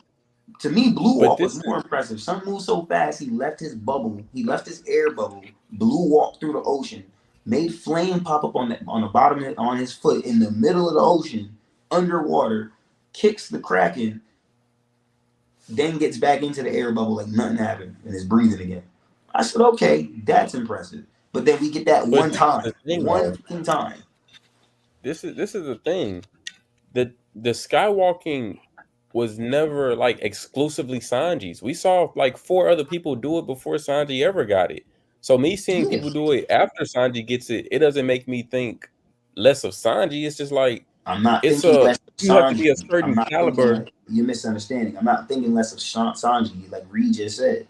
I'm thinking less of the feat because everybody can do it. Not everybody is. It's not everybody. Not everybody is getting the feat Zoro has. You get what I'm saying? And when Zoro does it, Zoro's making sure people can keep up with him. He's like, yo, Kinemon, you can cut steel, right? Like, you good on that, right? And Kinemon's like, yeah, I can cut steel. We can cut that door to get into the pump hazard lab. But Zoro said, let me make sure he can keep up with me. You feel me? Like, we never get that. Like, right now, we got we got Zoro in Egghead, and the dynamic is that you're letting Zoro keep up with Kaku while fighting a Seraphim. Because they're both level 2s, technically. But then you let Zoro go on and beat Kaku. I get it, protagonist side, so we get plot. But I would have liked to see Kaku and Sanji kicking each other in the air on some shit. You know what I'm saying? Because you brought back Kaku, he didn't even have his swords no more. So the swordsman shit is like out the window for me. Let him fight Sanji. You don't let him fight Sanji. I'm okay with it. He had the opportunity to fight Sanji. Sanji had the opportunity to fight him. He outwitted him, put him in the bubble. I'm like, all right, I'm cool with that. But I would have been cool seeing Tempest Kick versus Polar Flare or some shit. Yeah. It would have been a better matchup. Like, I bet they really using their feet for real. But no, I had different plans. Hey, man. Cokes, who was your favorite character in the show, bro? I'm actually curious. Is it your top one? Yeah, his top one is Mihawk, just to let people know. Mihawk, okay. That's it. He's a Mihawk guy. His top one is Mihawk, which is a good. I think that's a good thing. If we're not including the MC, then yeah. Because before Ace died, it was Ace. Yeah, me too. Mine was also Ace, and then it went to Salo. Right. Is Sanji in your top 5? For like favorites? Yeah. Probably not. He's probably like in my top 10. Okay. He can land in my top 10. He's probably in my top 10. I was just curious. Yeah, it's villains that I fuck with. Yeah, it's so many strong people in the show that have such lore behind them. It's tough to make a top. It's tough to crack my top 5. Like sense. Odin would be higher on my list of like favoritism before Sanji, just because of who Odin was and what all he did. Odin was in. Yeah. I was gonna ask, since I'm on that topic, who do you guys think, just based on aura, like if you had to make a top 3 based on just aura alone in the show, who are y'all putting in that top 3? A good question. Not strength, just aura. Usopp, Loki, Emu. Not Usopp. I'm bugging. Luffy, Loki. Yo, I mean, thank you. You know what's crazy? Thank You could debate Luffy. bro. You could remove Luffy and put Shanks for real. If you want off of aura, you could remove Luffy and put Shanks for real. You could put Shanks, Emu, and Loki. Those 3 could literally be the ones right now. The next 3 hours. Man, Loki already there. Bro got 1 panel. That's all. That's all a nigga need. That's all he need. I feel it. Sun and Chains. Sun and Chains telling you to state your name. Giving the Yonko MC goosebumps. Kaido ain't get his nigga no goosebumps. None. He's always made him sweat a little on Egghead, and someone strong is coming. Cool, but goosebumps? Yeah. Loki's aura is Sun literally is in Chains telling you, look, you don't gotta know me, but just know that I'm ready to end this whole shit. You want to be Pirate King, whatever. Listen, I'm ready to end all of that. Right. Release me and watch me end everything. I ain't gonna hold you. There's a lot of gusto in that for me. I ain't gonna hold you. That gave me Kaido, Doffy. That gave me mad different vibes at one time. Yep. Mad That's what I different said. Who you got, Coach? For me, I'm gonna sound a little biased here because the first 2 I'm gonna go are gonna be swordsmen. That's gonna be Mihawk and Zoro. Their aura is insane. Especially Oda be making Zoro look like the coolest motherfucker in anime history, bro. Like even when he got Emma for the first time and he had that little coat thing on and he just shimmied it off his shoulders and got his sword right out. Like, ooh, that's too cold. So yeah, him for sure. Mihawk for known reasons. I'm not mad at that Shanks pick. Shanks is he's. I almost picked his dad, bro. I almost picked Garland. I just need one more scene with Garland with the aura for real. He already got 3. I just need one more good one. Like I need like 4 or 5 from Garland, just back-to-back aura panels, and then I'm there. I ain't gonna hold you. But they got. But I do have a caveat. All of my aura feats for Zoro is taking away the goggles he has in Elbaf. Take away those, and then his aura feats. That's crazy. The fandom actually gives him the points for the goggles. Critically acclaimed. They tripping on that. It's cool. The fans been wrong before. They're gonna be wrong again. Oh my god, yo. Hey. Yeah. Goggles not it. Goggles not it. I don't think the goggles really play into his aura for me at all. But Zoro, the goggles for Zoro ain't bad. They're not as bad as some people making it out to be. They're not terrible. It's just because I feel like Zoro's been at such a high prestige for so long. When he put the goggles on, it was just like a noticeable like dip. Like it's not your bag. Why is that on? Because literally that scene, that panel, and I'm a Zoro fan. I feel like I try to be unbiased most I can. That panel when he had the goggles on, that chapter I felt like was the first chapter ever where Sanji was more dripped out than Zoro. Literally, Zoro's more dripped out anybody on the crew besides like. So you like Sanji with the armor shit on it, right? Sanji looked live with Sanji looked like a warrior. You kept that same energy when he was a kid and he had the goddamn helmet on. Oh, here he goes. Here he goes. I knew he was about to say this. Yeah, he had his brothers put him in that helmet. I mean, Nika can't let it go. Man with the Iron vibes. They hit him with the old 2000 blockbuster vibes. Bro. Nah, he was drippy in that helmet too, bro. I knew somebody was gonna say some bullshit. Yeah, he was drippy in that. He rocked that helmet better than any of they could, bro. He rocked it. He was banging his head around. I ain't gonna hold you. Yep. On your boy. Dad, I want to be let go. Shoot, he rocked that helmet, bro. Villains like that. Yo, I was about to say that Doffy is when you talk about aura, Doflamingo's up there. Doflamingo's up there. Top tier-ish. It's top tier. Yeah, you ain't lying. He in prison with aura. Yep. I was gonna say this. I know people gonna be hate because everyone loves Donut Boy Ace, but Sakazuki, when he was getting he got an aura when he was getting blown up after he put that hole in Ace's chest, and then they were shooting at him, and he walked out of that flames and he reformed. I was like, oh no. He lost aura for me post time skip because he's just so mad. He's a yeah, I get it. I'm saying aura at that time. I'm talking about aura at that time.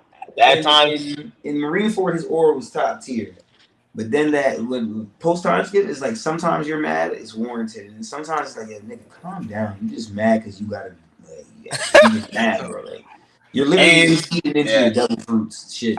You better be awakened the way you mad and boiling up all the time. I think he's awakened. I think he's awakened. I'm not even gonna lie. Like one of my favorite auras that isn't like a powerful aura, but an aura that I like and that a lot of characters have noticed and coming on. Robin. I like Robin's aura. I like that. Everyone could tell that. Oh, Robin's on some dark humor. Robin's on some dark vibe. That's an aura. That's a vibe. I like. I appreciate it. Yeah. I'm there with Teach. So Teach is like top aura vibes for me, especially as an antagonist. So. Also, when Garp did the Galaxy Impact and came down with his arms folded like that, I was like, "Hey, that's cold as aura." Like I was like, "Okay, see, Oda knows." Yeah, when Garp was going down doing the Gear 5 laugh in the anime while Kobe got Pizarro's arm shattered in the background, I said, "Oh my god, I ain't gonna hold you. That's how a sensei praises their student. That right there, facts." Yeah. Kuzan, when he froze that lake, when they first met him on the Long Ring Island, when he puts his hand in the lake and he freezes the island, I was like, "Oh, okay." Cold. Literally, cold. I'm going pre-time skip. Come on. So okay, because you made me think of another Kuzan feat. When he pulled up at Whole Cake and he froze all of them, and the way they animated that shit was impeccable. You mean Punk Hazard when he froze Don Flamingo? No, he talking about Whole Cake when he froze Cracker. Yeah. Auger. And he just went like that. Oh yeah. Billy lifted a finger, like just wiped them out. That was crazy. Quick question before we leave the Loki topic real quick. I gotta ask. So what do y'all think his devil fruit might be? Manipulation. Man. Honestly, I want it to be something. I want it to have something to do with his eyes. I know it won't. That would be love. But I want them bandages to come off his eyes and something when you look at him. Something with trickery. I don't know. Mm-hmm. Something, bro. That is who his character is. The person of trickery and deceit and deception. So that's got to be part of why his eyes are bandaged up. Do you think it has something to do you think the lore of how do y'all think about the lore that they've given for the devil fruit? Ultimate devil fruit. The king had it, so it's a passed down thing through lineage. Hadrudin was gonna get it, but he basically killed his dad so he could get it before Hadrudan gets it being passed down to him. Which I honestly speculate some things about that because it seems like it seems like the king had official children and unofficial children. I noticed that detail in the chapter. Yeah. But y'all think it said legendary. They didn't describe it like mythical or anything. They said legendary. So what do you think? You think it's a mythical fruit or like a Logia fruit? Like what do you think going on? As a Paramecia? What do y'all think going on? It's got to be mythical. Yeah. It's gotta be some type of mythical thing. It got to be mythical. I wouldn't mind him having like the powers. I know it's MCU, but like that whole creating clones of himself and stuff like that. That'd be dope for Loki to do that type of shit. But something with based in manipulation. That's all I think it needs to be. Yeah, I would love it to be something that deals with like form manipulation and whatnot. Even if it's just like him able to shape shift or something like that or whatnot. Like like the base of like all what is it like not Paramecia, not Loki, pretty much the base of like all like like animal fruits that we see and whatnot, like what I mean? Something like a chimera or something like that. That'd be interesting to see, so we can get like different forms and whatnot, or something related to the red line would be interesting. But something that's been on my mind for a minute now, I'm not even gonna lie, I would not be mad, if all honesty, if it is a sun god fruit, right? But it's a different phase of the sun, because a lot of Luffy's like moves are dawn. All his moves are dawn. So Luffy could be a sun god, but he could be the sun god of the dawn. And Loki could be the sun god of like the noon or the dusk. The dusk. The dusk. Dawn You and know what I'm dusk. saying? Like he could have a sun god fruit, but it could be a different phase of the sun. That's Because interesting. because all of Luffy moves are dawn. Dawn, da, dawn, dawn, dawn, dawn, dawn. And it's just like kind of interesting. Yeah. I think it would be dope as fuck if he had abilities in his eyes like Lelouch. I don't know if y'all seen Yeah, that'd be So yeah. Code Geass. If he could, because that goes perfect with like the mischief thing. If he could do something, and I'm hoping that's what the bandages have something to do with. If they could like tie that in some type of way, I would love that. That don't even gotta be like his full-on main devil fruit power. Just like a small caveat. Any guesses like from the lore and stuff, like how we like there's I've seen people talking about Fenrir, Jormungandr maybe. I've seen people talking about I've actually seen I watched a Japanese translator. He thinks it might be like a model Lunarian fruit. Like you know what I'm saying? Well, I've seen all types of. My guess right now, I was on the Jormungandr side, but I'm starting to think he might actually have a model. Nah, mine's is right now. I was Fenrir was my first pick, but I want I hope Garland gets something involving Fenrir. Okay. Because that feeds more into the lore of Shanks and his possible brother, and it also would mean Garland might pull up to Elbaf because we know Fenrir has ties to Ragnarok. Which would make sense, being by, Emu just said you let them escape. So that means Emu might have incentivized plans on going after Gear 5. I'm thinking it's actually a model fruit Elbaf. Model Elbaf. Okay. I've seen this theory Morge posted, and that really had me thinking because Dory, when he was, I got the panel, I'll send it to you later, Marie. But Dory, when he was talking about Elbaf, watching it, I mistook the context. Reading it now, I look into it completely different because he said this is all by the something by the divine judgment of the great warrior god Elbaf. So it would make sense if Elbaf is a place, but it's named after the greatest warrior giant there was, Elbaf, and it would make sense if the king had a devil fruit based off that. Because it's the king, it's a royal fruit. It's the fruit. It will be a fruit of legend. It's the Hito no Mi model Elbaf. That's how I'm actually looking at it right now. Because in the way they're talking about in One Piece, the lore of Elbaf is that of a god, not of a place. It's a god first. Same thing with Lunarians. The Lunarians are depicted as gods in One Piece. So it would make sense if it did happen to be Model Lunarian or something like that.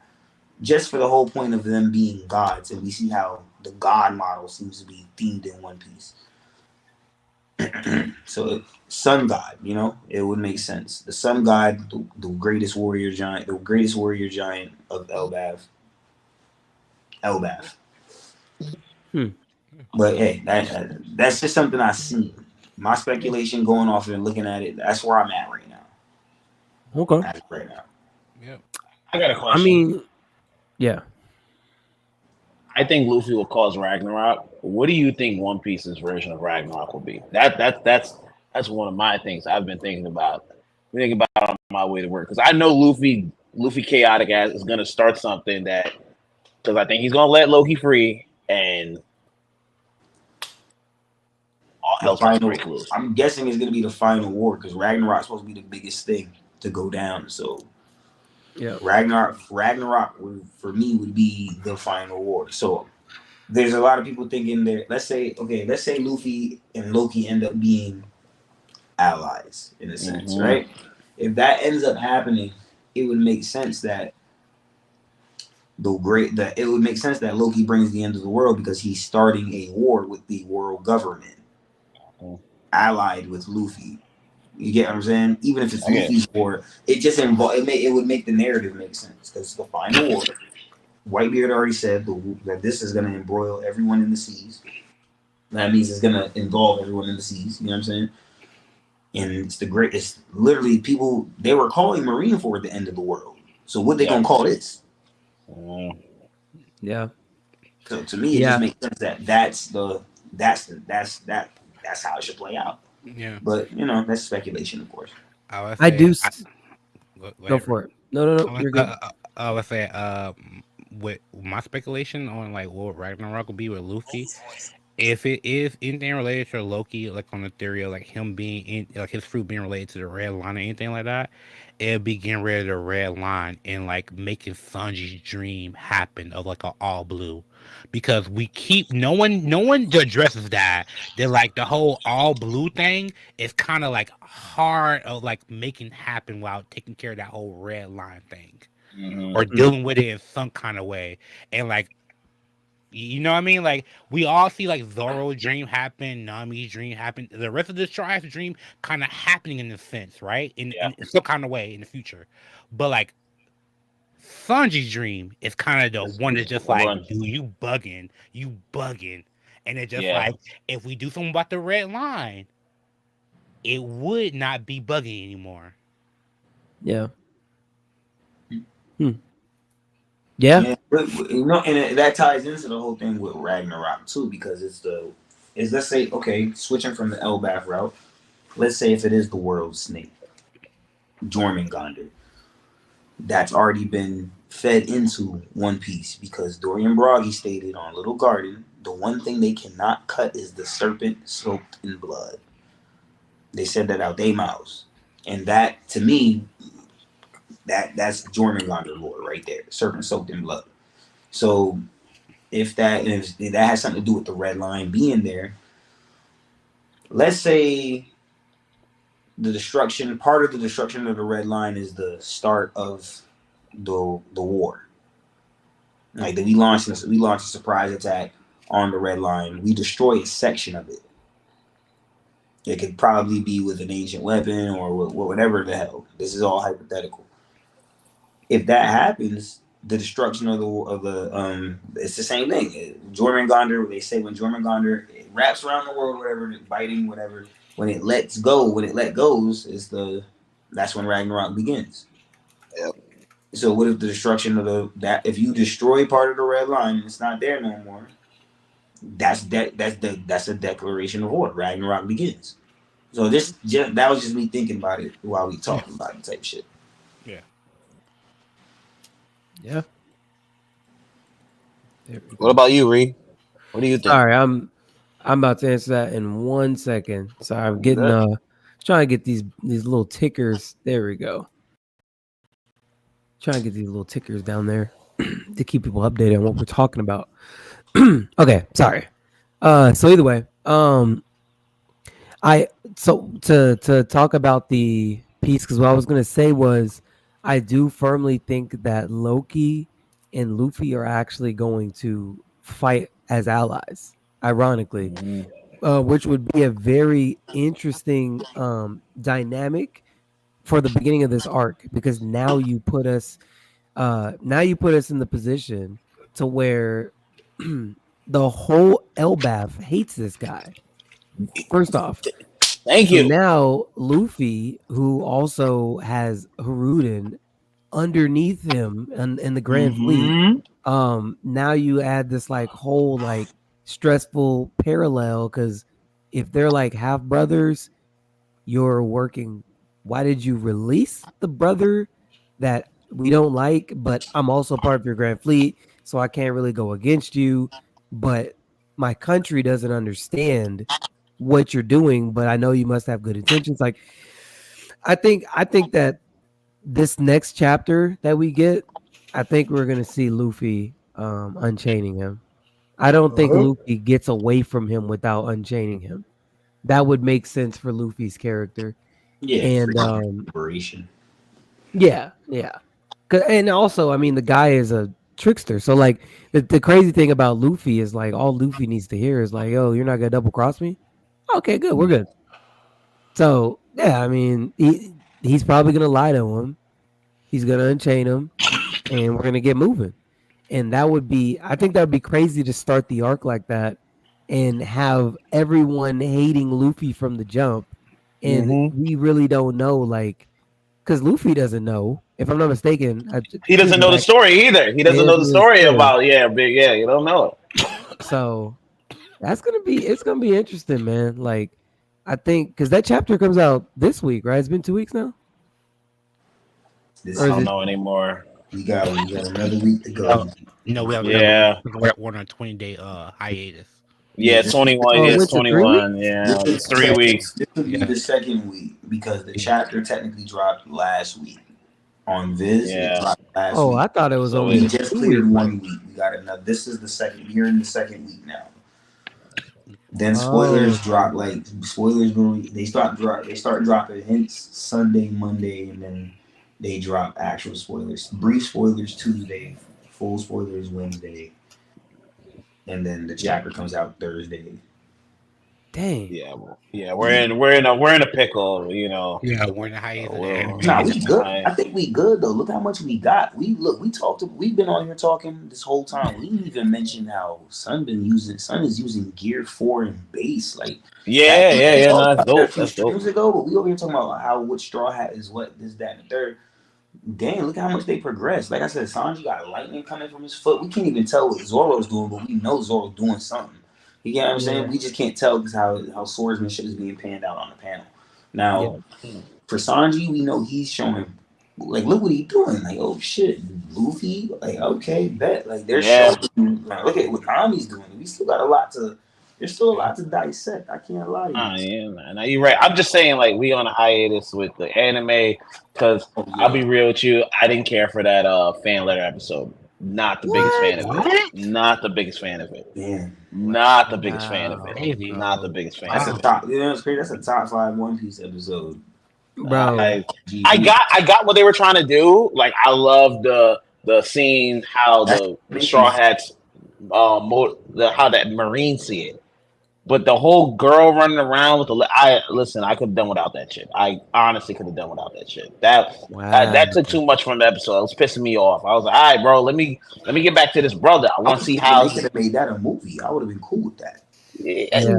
Just leave a girl out. Just leave a girl out. I didn't need the girl in the episode. I did not need that shit. Nah, I was really cool with the girl. She put emphasis on Nami, and Nami don't be getting too much like that side. Nami gets a lot of emphasis. Could have went to anybody. Huh? When does Nami get emphasis? She gets a lot of emphasis. She gets to stand up to a lot of people. She gets power ups all the time.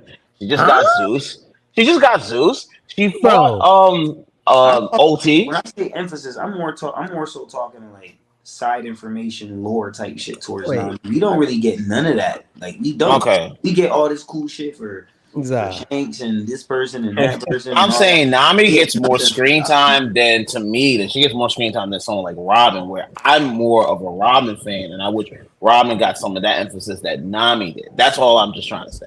Oh, well, I knew they were. Yeah, Nami's they the OG, definitely though. gonna get that emphasis to a core straw hat. Like, That's all I'm trying to say. That's all I'm trying to say. Like outside, because even you think about Whole Cake, you got to think outside of Brooke, Luffy, and Jinbei, Nami's right there when it comes to being a stepper up for the Straw Hats. People forget that. yeah, people do because there's mean- not enough emphasis placed on it in the first place. That's why they forget it. Yep. They're like they don't see Nami as like anyone important. Like Yeah, that's before why I she was got like- Zeus, nobody cared about Nami. Yeah. If we're talking about Nami versus Robin, no one cared about Nami before Whole Cake. Nobody cared about Nami. Nobody except for me, but everyone else. No, just- me too. Nami Now was- Robin's my number one Straw Hat girl. Robin's my number one Straw Hat girl. but no one cared about Nami. Is my point. Because Like, Nami she wants to be in the background too much. That's her fault. You wild. Bro. Wow. No. Hold on, bro. Not too much on my girl Nami, because Nami is my favorite person in the show, bro. So like, we gotta scale Okay. it. back. I'm just saying, when it's time to do such, she will be in the background hiding. I'm not saying she's bad. I'm not saying she's doing anything. I'm just saying when it comes for the fight, she is in the back with the other two weak trio members. Hey man, she's the reason why Luffy beat Yeah, ain't nothing Brown. wrong with that. We No, talking I didn't say that. I agree. yeah, I want power scale in there. I'm just Yeah, I ain't saying, gonna lie, bro. Doc, I'm a little surprised that you were saying because I came back in mid rant, but it sounded like you were saying that you weren't really just fucking with old girl portraying Nami in the fan letter or like running. No, I around. didn't care. I didn't care for her. I didn't care for that shit at all. I mean, I feel like she was like the core essence of the fan letter. Oh yeah, she Didn't wrote care the for fan her. letter. So I didn't care for that. Why? That's like the essence of the show. Though. Like, I that's didn't the need that. I love seeing like the people in the bar arguing about like what we do, like how they're doing power scan. I love that shit. That shit to me was like cool. Like, yo, you see Zoro there, you see Sanji. Sanji's like, yo, you're not talking about black. Like, I love that type of shit. The girl running around with the letter, I can fucking care less about that shit. Dude, hear me out. I think it just didn't hit you as a fan, but like it hit other people who are fans of other like That's all aspects. you You know what I can mean? say. It's a fan letter to other. It's a fan letter to all the fans. So like even I hate to say, even the women diagramic, you know, like even the women, you know, it's a fan letter to everyone and whatnot. Don't get me wrong. I love the girl who was the Brooke fan. I love that shit. I loved seeing that. I just didn't care for the little girl shit. That shit was just a little too much for me. The book owner who had the Frankie chick, she said it was lame, and then Robin's behind her. Robin's like, yeah, I agree. I was like, yo, that's dope. She looked cool, but that little girl, I could have punted her across the room, bro, and I'd have been happy. Did you see the importance of like the perspective of like a The weak Marines, yeah. girl?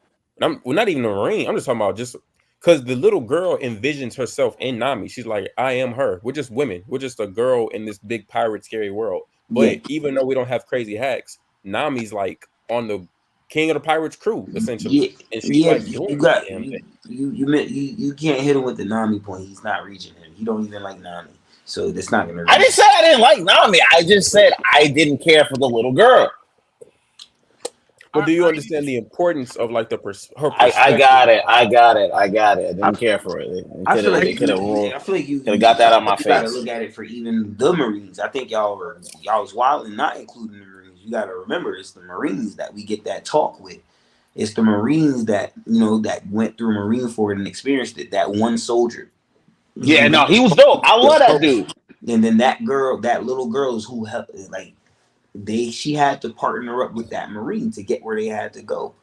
So that it sunk in perfectly when it went there. And then the part that I loved the most was she gave up on her dream to sacrifice it so that the Straw Hats could get away. She ripped her letter and was like, forget it. I just want to make sure they good. And her only dream was actually to see Nami, lay eyes on her. She just wanted to see her. So she actually opened her eyes and she got to see Nami. So it's like, yo, it's crazy because you sacrificed it. You sacrificed your dream and got what you asked for and got what you asked for in anyways. So I thought it was super poetic that they went that route with it. So I'm surprised you didn't fuck with it on some. I thought it was super lame. Damn. I think he didn't like it because Chopper was introduced first at the. No, I didn't even care for that. Like, I understood that. Like, that's the thing. I got all that. I just didn't care for the little girl. Like, I was like, yo, I wanted to focus more on the brothers. The brothers who was like, yo, he almost broke his leg. He almost let his brother die. I was like, okay, that shit's cool. And then it's like, oh, this girl's running around with this letter that she wants to see. Now I'm like, all right, bro, like, if you don't get the fuck out of my face, bro, if someone steal that letter from me, just rip that shit up. Like, yo, let's do that shit. I personally think if he made a 2-piece, these are characters you could definitely shoot into that stratosphere of being in existence. Yeah. If it happens, you know what I'm saying? If it was to happen, and like not actually be called 2-piece, but another saga or whatever, and then it's I definitely think you could take that little girl and make her a future whatever, but inspired by you might make her. She don't even got to be a core cast character. Just put I still think Zaza wouldn't like it. And the only reason why is because he's jaded by children in his job. Valid take. You would actually, I don't know him personally. I also do work with kids too, so and my take is completely different than his. So I don't know. I don't understand it. I work with kids too, and everyone's just like I don't understand the hatred for me. I'm trying to understand. Valid take. I don't think you're wrong. I totally punch you in the chest. Oh, God dang it, bro. Oh my God. I'm not gonna lie, he might be right, bro. Because like every time she came on screen, I visibly got angry. Like I'm not gonna lie, you might be right about that shit. You might be right. It's my fan letter. Like what is the kid doing here? Like, yo, I've seen so many people react to that shit, and they were like crying, and I was like, yo, get the fuck off my feed. Like, I actively got frustrated. Wow, that's crazy. Well, you definitely didn't want to see me watching that episode because I was boo-hooed. I'll admit that. I don't care. Did you notice that was the same animation as the opening? Yep. Yeah. Opening 26. Like don't get me wrong. There were cool moments of that shit, but then it was like, oh, Nami, I want to see it. I'm like, oh God, here we go. Like, yo, get the fuck, move on. That shit was different. I ain't gonna hold you. From the intro with Marco and Kizaru going crazy. I was just see that shit was fire. I didn't even care for the insecure druggies fan. I didn't care for that. It did make me respect Usopp more. I'm like, yo, this is how Usopp sees shit. He should have ripped the letter up. And honestly, he'd have been top 5 and he ripped that letter up right then and there. I'd be like, yo, Usopp, you over your father. Right then and there. You are over your father. Nah, I was kind of upset because, like, yo, you should have went in that bar with her, bro. Like, you sent her in the bar on her own, bro. Good. Just here for water. Good. Like, bro, come on, Usopp. Yo, you be catching. I was so happy. I completely overlooked that. He said he sent her in there with the weak line. Literally crazy. All that. I'm like, damn. He did do that. Little girl at a bar, just water for me. Like, bro, get out of here, bro. You really told this? See, nah, I'm about to get mad. I don't want to talk about it. Kudos to Usopp. I gotta clap for Usopp. He sent that little shit girl in there with a weak ass excuse. Kudos to Usopp. I had a whole take. I'm not even about to get it. It's not about this. My boy really on the same type of timing as me for Usopp. I'm fucking with it. Got an answer. Usopp just, I forgot he did that. That's how much I literally have not. I watched the episode one time and never watched it again. Never watched it again. I've never picked it up. I honestly struggled getting through it because that little girl's on my fucking screen so fucking much. Wow, that's deep. I enjoyed it because Nami is episode. my favorite. I just it didn't bother me, man. Seriously, like Nami's finally getting so Nami has a fan outside of me. No one else Yeah. likes Nami but me. That's the crazy I part. love Nami. I just didn't care for the little girl. The little girl just ruined it for me. The mini Nami. They Cokes. Have you ever heard me shit on Nami? I don't think I've ever. I never shit on Nami either. I love Nami. Is Nami I in praised her any actually. of y'all's top 3? Say What? it again. Top 3. Is she in any of y'all's top 3 though? No, I can't put Nami in my top 3. Like, I don't for like what? her. She's not in my top 3. Just Like, for favorite what? character. Not favorite character. Nah, I can't put Nami in my top 3. Like waifu type vibes. No. Just I don't do that waifu shit. That shit weirds me out. I don't like doing that. Favorite characters, bro. Just favorite characters. That's all I'm saying. Okay, No. top 3 favorite female characters. Yeah, Nami's top 3 for me. Nami no, actually. female, No. Caveat. No No female caveats, character, bro. Character. Just I character, said no. bro. Nah. No. She ain't, bro. You know she's Navigators, not up there. No. Yeah, top 3 navigators for me, definitely. Oh my goodness, Nika. Yo, bro, Nika, you moving the goalposts right now. You moving the Big goalposts. dog. Bro, you know, Cabo, Nami. That's a valid list of navigators. you Actually, know, as I soon as hadn't you thought answer about this that. question, you're gonna prove my point, bro. You don't got her up there, bro. It's okay. I know. I don't. I don't apologize for it. It's cool, but that's my thing. I got Nami top 3. I've never heard anybody else say that. Top 3 what though? Neither have I. Character, like characters. favorite character. That's what you say. Favorite character. But that's different though. That's favorite character is an opinionated thing. Like I got Yeah. definitely a bunch of reasons why I have why I got other people in my top for favorite characters for sure. Exactly. We don't That's really my got point. we don't really got no we still I'm still waiting for more on Nami for real. I You got know a what I'm question saying? for Reed. What's up, coach? Was she in your top 3 pre-time skip when she had a different Yes. character design? I can see Okay. that. Just I check. can see that. Yep. Nah, Nami's always been cold, even from the jump. Like when she, I've always bro, questioned it. you can't tell me that when Nami was in Orange Town and legit walked Luffy down to freaking walked Luffy down to Buggy and was like, "Yo, here you go." And Actually, whole I time, liked her character more back then. yeah, she used to man, fight. Nami was, She used to have that little pole with her. She used to throw hands. She wasn't bro. back then. I wouldn't even consider her weakling trio-esque. She was like, if it come down to it, Nami a scrap. Like the villains got a little bit stronger, but I'm saying, bro, Nami was cold blooded, straight double crossed them 2-3 times before Arlong Park. Like, bro, she was, man. Look, telling you, bro, Nami really been that. Now that she's got Zeus, it's just a whole nother ball game. Like for keeping it a buck, but I don't know. I'm just saying nobody puts Nami in their top 3 typically. So that episode was great for me because I see someone. Oh, you're a Nami. actually You're a Nami fan. fan. Okay, yeah. Okay, you're a Nami That's- fan. I get she's a it. Nami enthusiast. Okay, I'll take that too. I mean, Nami is like right behind my head. I got her here for a reason, because I want y'all to know, like this person right here is important to me. Okay. Y'all got any other closing stuff? Anything at all?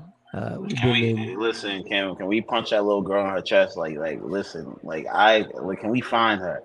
Can we find the person who wanted to make this as an idea? Like, I want to know who did it. Like, I just tell me who did it. Like, tell me whose idea this was. Like, hey, yo, let's make a fan letter. And you know what? Well, the person who animated this was the director of the anime himself. He gotta get hands put on her.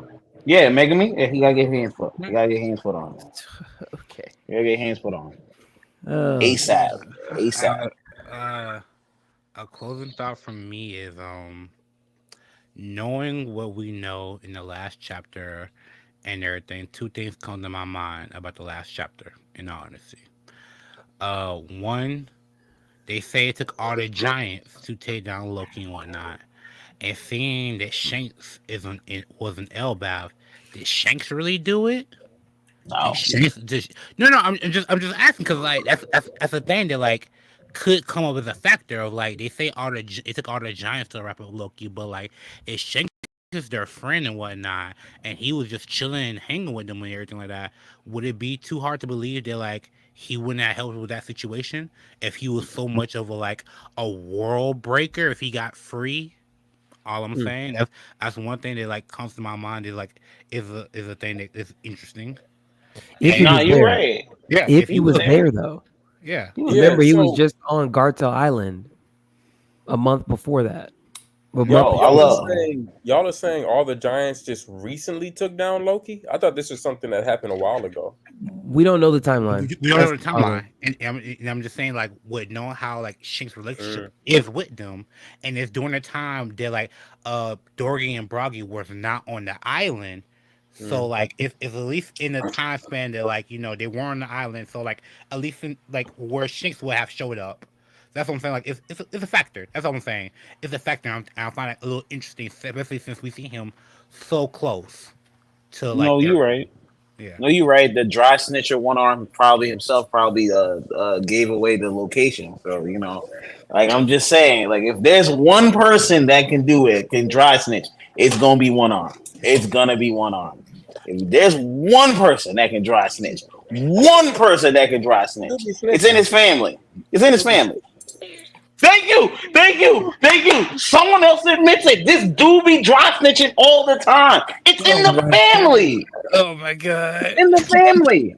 What are we If he has a supposed brother, he dry snitches too. So it's in the family. Thanks. Never mind. Yeah. You already know what we're talking about. Bro. You already know what. Other than that, it's the whole it makes me think of like Hadrugan. Rudin. Rudin. The fact that he went for Ace's fruit and whatnot and everything, and it's just like that's very interesting with the whole like he didn't get his father's fruit, so he went for Ace's. I have a last one. Besides all the bull, Yeah, I think it's because it's a Logia, and Logias are stated to be, and plus it's the representation, fire, sun. Yeah, so that's what I'm saying. Like, that's what like I find that interesting because it could be a tell to like what Loki has in the sense of like, oh, I didn't get my father, so let me go for something that still would give me that like oomph, that like, or at least like that kind of like title that like the people around would be like, yeah, that's our king, that's our lord. Okay, there's another theory for that. There's a Norse god. It's Haruden Thor. It's Haruden Thor. Like because I'm thinking like, yo, is Haruden Thor? He has a technique that pays homage to Odin's spear, Gungnir, something like that. That's the attack he used to take out the Tun guy in Dressrosa. But there's a Seder theory out there that because the whole sword that's in Elbaf. Yeah. There's always a theory about the sword, and every time we see the sword that's big like that, they did the same thing in Wano. But yeah, if it's a Seder, then maybe Loki embodies fire, and then he picks up that sword, and he's like the Seder that walks around whatever the thing is, and But there's so many theories out there for this shit right now. I'm not gonna lie to you. Well, do we now? I think it might be a form of comprehension, however you read it. Do we believe that his father had the fruit, or actually had the fruit, like he ate the fruit and got killed for that fruit? I think he might, feeling with Oda, I think he might have had the fruit and was killed because, like, I don't believe he was murdered. I think he was killed. See, that's where I'm not sure, because the way I read it, I read like he had already eaten the fruit and got killed. Yeah. I thought that's why I said he gave me Blackbeard vibes, because he Blackbearded. It's the same situation. He jumped the line. Technically, Hadruden's supposed to get because Hadruden's older than Loki. I think Hadruden's like 80 or 70, and Loki's 60. The only reason why I theorized that like he had the fruit, the only reason why I theorized that is like it kind of ties into the whole like when Roger went to like Laugh Tale and it wasn't ready. He wasn't. He didn't have everything. She wasn't born and everything like that.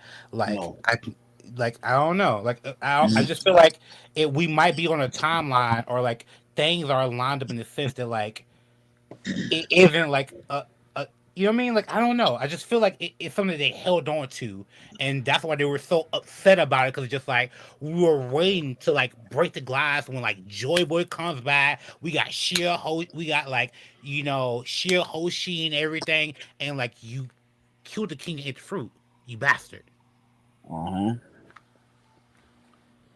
Okay. I think it feeds into what I think it feeds into what Blackbeard did, like how he killed Whitebeard and got the fruit. I think we finally getting some answers into that. Like if that's what Loki had really did to his pops, then now we might find out exactly how that happened. You know what I'm saying? What made that be the case? So more lore into this whole stealing the devil fruit thing. You know who told that he had the devil fruit? Your boy One Arm. Your boy One Arm told that he took the devil fruit. If there's one person that's gonna snitch, it's your boy One Arm. I'm just letting you know. He was one who told about all this. Yo, am I not wrong? Do be dry snitching all the time. Do be dry snitching. Do be dry snitching. I can't do this to you, bro. Like, man. I am dead serious. I'm not playing about this. I do think the person, if it is Shanks in the room, if it is Shanks in the room talking about what's going on, I think he is telling the Gorosei about Blackbeard. I do think so. I mean, I could believe that. The dry snitcher himself walked into that room. Woo! Motherfucker got all the information. I know they was like, oh, here come. They ain't even offer a meal or nothing. He just snitching freely. Bro, no one disrespects him for that. Yo, this is the thing I can't stand about One Arm. Everyone gives him credit, but he dry snitches all the time. All the time. To Whitebeard, to the Gorosei. Yes. How is that snitching the Whitebeard? Oh, he gave me a scar across my eye. You might wanna go have Ace. Tell Ace he not ready for that. Ace half your age. You go sit your whole ass down. Wait. He scarred your face. You go find him. Okay. Sit your whole ass down. I know Mihawk wouldn't let that slide. Mihawk wouldn't. Yes, he would. He would. Mihawk would handle that. My bad, bro. You know how I feel about your side character, Mihawk. So he get the same type of slander. No, it's okay because there's a couple things we gotta discuss. First off, how is it snitching? I still didn't get the answer. That's not snitching. I just want to make sure. Having a conversation and saying, "Hey, you might want to go get that guy." Advice is not snitching. No, he didn't say that. He didn't say you might want to go get that guy. He said, "Hey, you shouldn't go get that guy. You should call it off. You should rein him in." Look what he did to my face, and I'm not gonna do it. Go get Ace. Yes, is what I'm saying. Yes, go get Ace. Yeah. Like, did he say go get Ace, or did he say tell Ace to stand down? He said Ace isn't ready for that. Ace isn't ready for that because these are the hardest. Shut your ass up. Lame That's ass. Still not snitching. Regardless. Snitching is what he was doing with the Gorosei. That was snitching. What he was doing with Whitebeard was just some lame ass shit. What? Okay, but hold on. Wait, was it snitching? Because he could have been just picking up a conversation that they had already started. He went in there. Why are you said, there? We need to talk. Why not?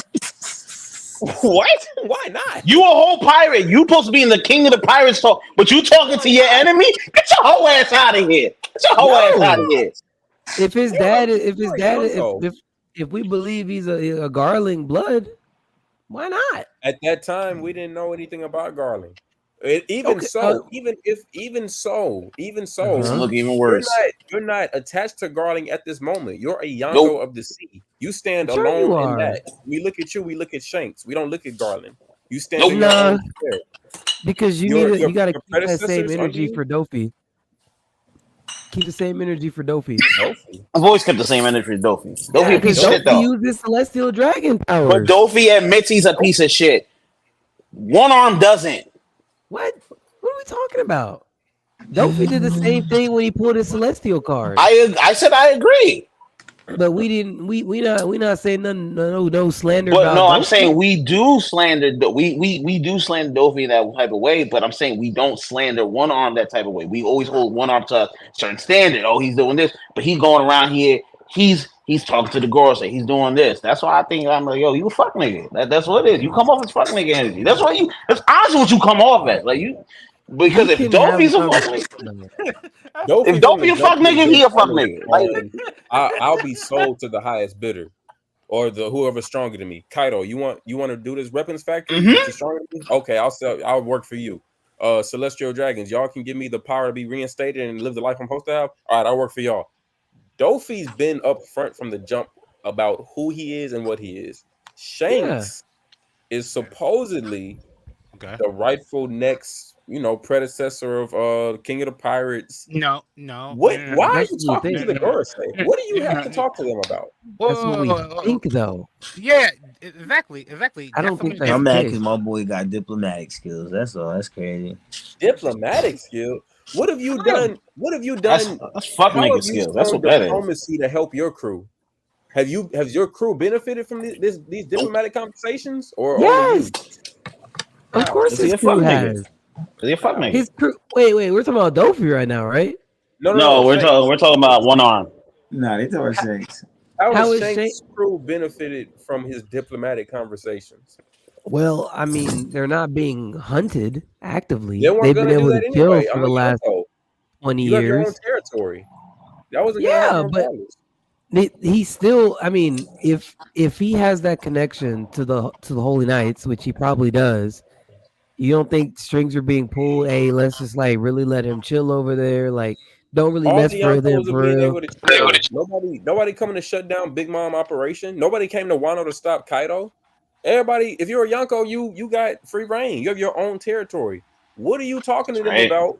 That's like just so important, because if it's diplomacy, it seems like you're the only one benefiting from it. Not your crew, not your fans, not your children. Man. I mean, look, he is out here. He could be telling them about Blackbeard.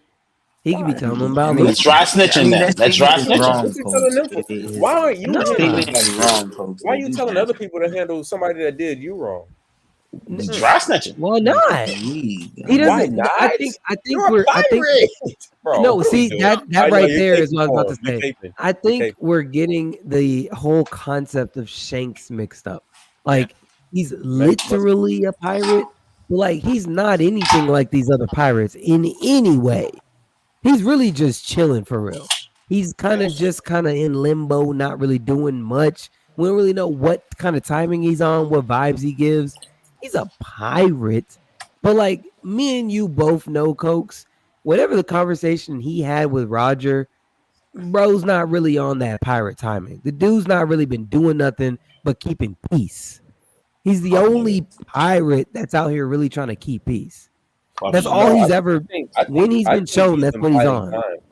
I think he's on that pirate. He ship is biding for real. He's time. more strategically. He's been moving more strategic than everybody else. Yeah, He's been playing but the he's also long been game. keeping peace. He's been keeping peace as well. That's his. That's his whole timing Keeping peace with who? Funny. for everybody. Keeping a peace fuck nigga. all across the board. That's why he came to Marineford. See a fuck nigga. Stopping Kaido from coming to Marineford. Fuck nigga. He been keeping peace for all his pawns. Fuck nigga. I mean, you call it what it is, but I mean, you're talking to the Gorosei. I mean, if it helps keep peace in some Fuck way, yeah, F it. I don't. Luffy would never talk to the girl. Say Luffy will never talk to the girl. Well, Luffy's a Like, pirate, there though. aren't That's the even difference. implications of like that being true though. Like, if that was possible, maybe how is talking to the Gorosei helping keep peace? It depends on who he's talking to them about. He talked to all of them.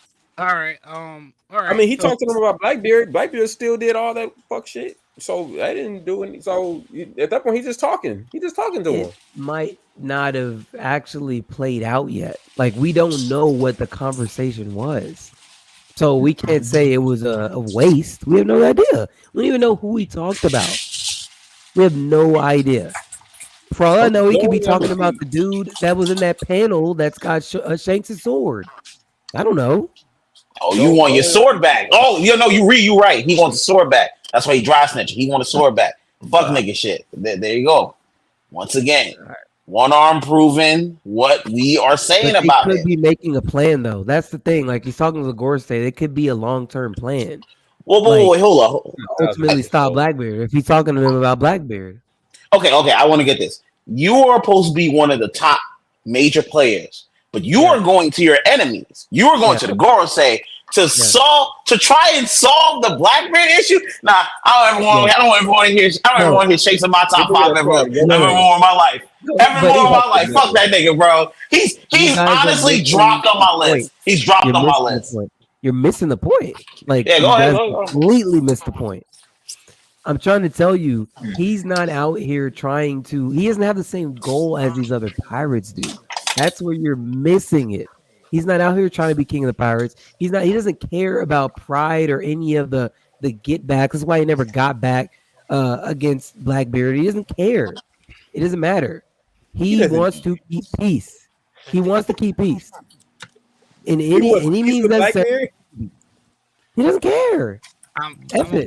I'm gonna be honest. He lose ore points for that thing. If you don't care about a man with no devil fruit scarring your face for the rest of your life, you definitely lose ore points. He didn't care about losing his arm to a Sea King. Come on, bro. What are we doing? That was for the future. Yeah, but arm to an eye scratch, man. Come on, bro. He lost his arm for the rest of his life. I don't get how he lose the drip for like being chivalrous. He a fuck nigga. That's why he see him as a pirate. That's the problem. Chivalrous with women, not people that punch you in the face. Bro, when you have a bigger goal, it doesn't matter. Same with got Dragon. No goal. That's Same with Dragon, which is why Zaza likes to give him slack because Dragon left his freaking home base when Blackbeard pulled up. Why don't you go back and run it up against Blackbeard? That's not the mission. No, we don't need to take these We don't need to take these detours. Yes, he didn't fight him. He ran, lost his base. Who cares about that base? I'm trying to pick up armies. I don't care about Blackbeard. Let Blackbeard do what Blackbeard does. We got a bigger goal. Like, so why are you talking about Blackbeard to the Gorosei? It could be a long-term plan because ultimately he knows that Luffy needs to become king of the pirates. Luffy is Joy Boy. Right. He knows this. So if ultimately whatever timing Blackbeard's on is gonna interrupt that, hey man, let me tell you about this guy, man. Let me tell you about this pirate. We need to talk about a pirate. A quick plan to nip Blackbeard in the bud because it's been 1,000 episodes and whatever plan they came up with, Blackbeard's still doing whatever the fuck Blackbeard want to do. Nah, don't you have the strongest hockey? You should be able to do all this. I hear this all the time. That one arm got the strongest hockey, but you running away from him. But it's not worth putting yourself at risk. Why put yourself at risk? The ultimate goal is to get Luffy to where Roger had the conversation with you about. Roger had this conversation with you. I'm assuming he told him someone's coming up next. Make sure that they get here. I have a question for you, Ree. Because really all of this is really stemming from Blackbeard and Shanks. Because if Shanks had just did his due diligence in the beginning and did his duty and like squashed Blackbeard like the bug he's supposed to be, and not be a fuck nigga, a lot of things would have changed the course of the One Piece world. So if this is the case, should Luffy like hold Ace's death over Shanks's head? Since Shanks really could have prevented all of that, since he had the power to stop all of it. No, because Blackbeard. No, Shanks is not that type of person. What and type Luffy of person? knows that. that type of person to go back and get revenge. That's not Shanks. But not Luffy even was like able to- aside from revenge, like if Blackbeard is such a force, I need to talk to the Gorosei about him. It's a whole move. And I know I can do something about it. It's a whole move. Why would I not do something about it? I don't. Well, okay, that's a two-part answer. But the first answer is Luffy is not looking that far at the answer. He's looking at himself because he should have been the one to save Ace. So he's not gonna hold it over anybody's head and say like, "Yo, this is your fault." To I agree. Luffy, it's Luffy's fault. So Yes. to answer your question, no, it'll never be on Shanks. But I don't put it on Shanks either I because, don't either. No, bro, that was like Ace's fault. that was Ace's fault for one. But two, he didn't. It's not on. Like he has a goal. He is not. That's not the type of person he is. Like I know that we want to see him just actively go out and murk dudes, but that's never been the timing he was on. He didn't even want to fight Kid until he saw like, okay, Kid's about to really take out my family members. Like, okay, all right, I gotta step in. He was really like, well, what does Kid want to talk about? Like he's trying to talk. Would it be right to say that what he did to Kenj was a revengeful act once he seen No. what type of timing Kid was on? Because No, he could have been easier on Kid. He could have wiped Kid out much easier than that.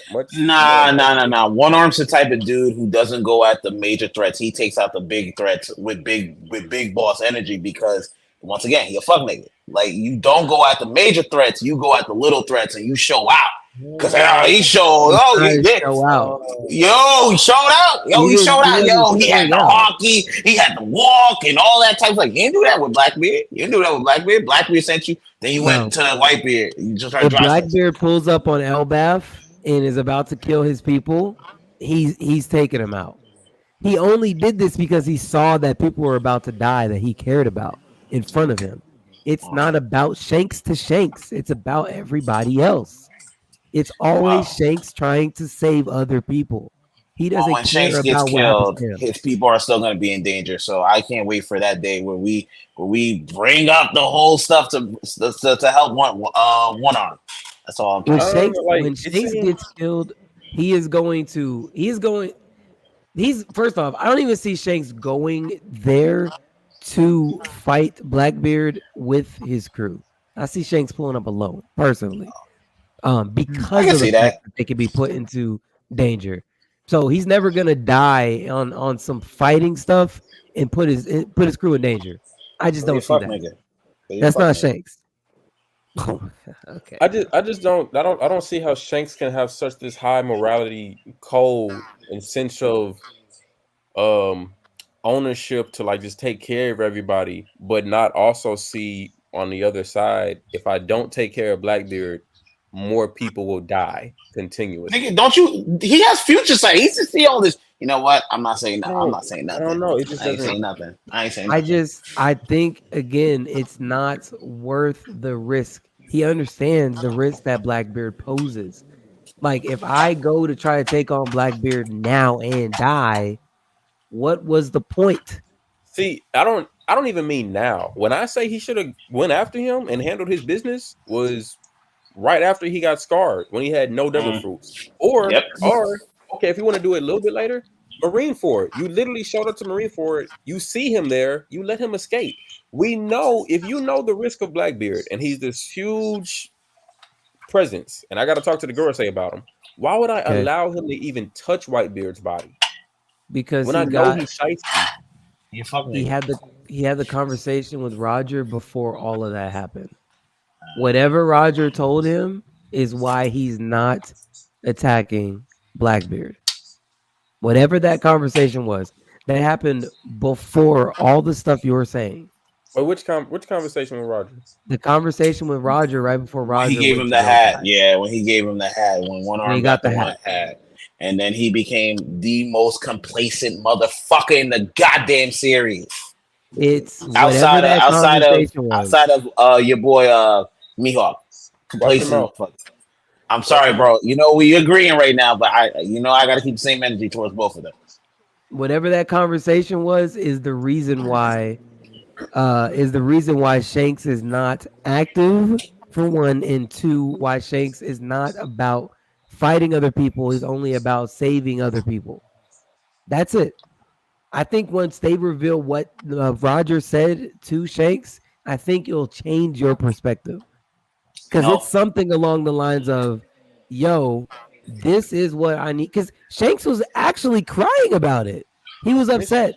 He probably actually wanted to be king of the pirates and truly chase the One Piece. He was visibly upset about it. If you remember, he was crying. So because he couldn't snitch. And right after that, I felt like that. I could be wrong. This is just me guesstimating. I felt like the conversation more so has something to do with Joy Boy and like the fruit itself, and maybe saying like, okay, Shanks does want to become king of the pirates. Well, we're not able to achieve that right now. We're not able to get the One Piece right now because we came too early. On top of that, we don't have the fruit. On top of that, you don't have the fruit. So all these other things need to align before you could even try to achieve that. So you're only like 12. You got to wait 2. So something past that, probably like I could just be spitting in the dark.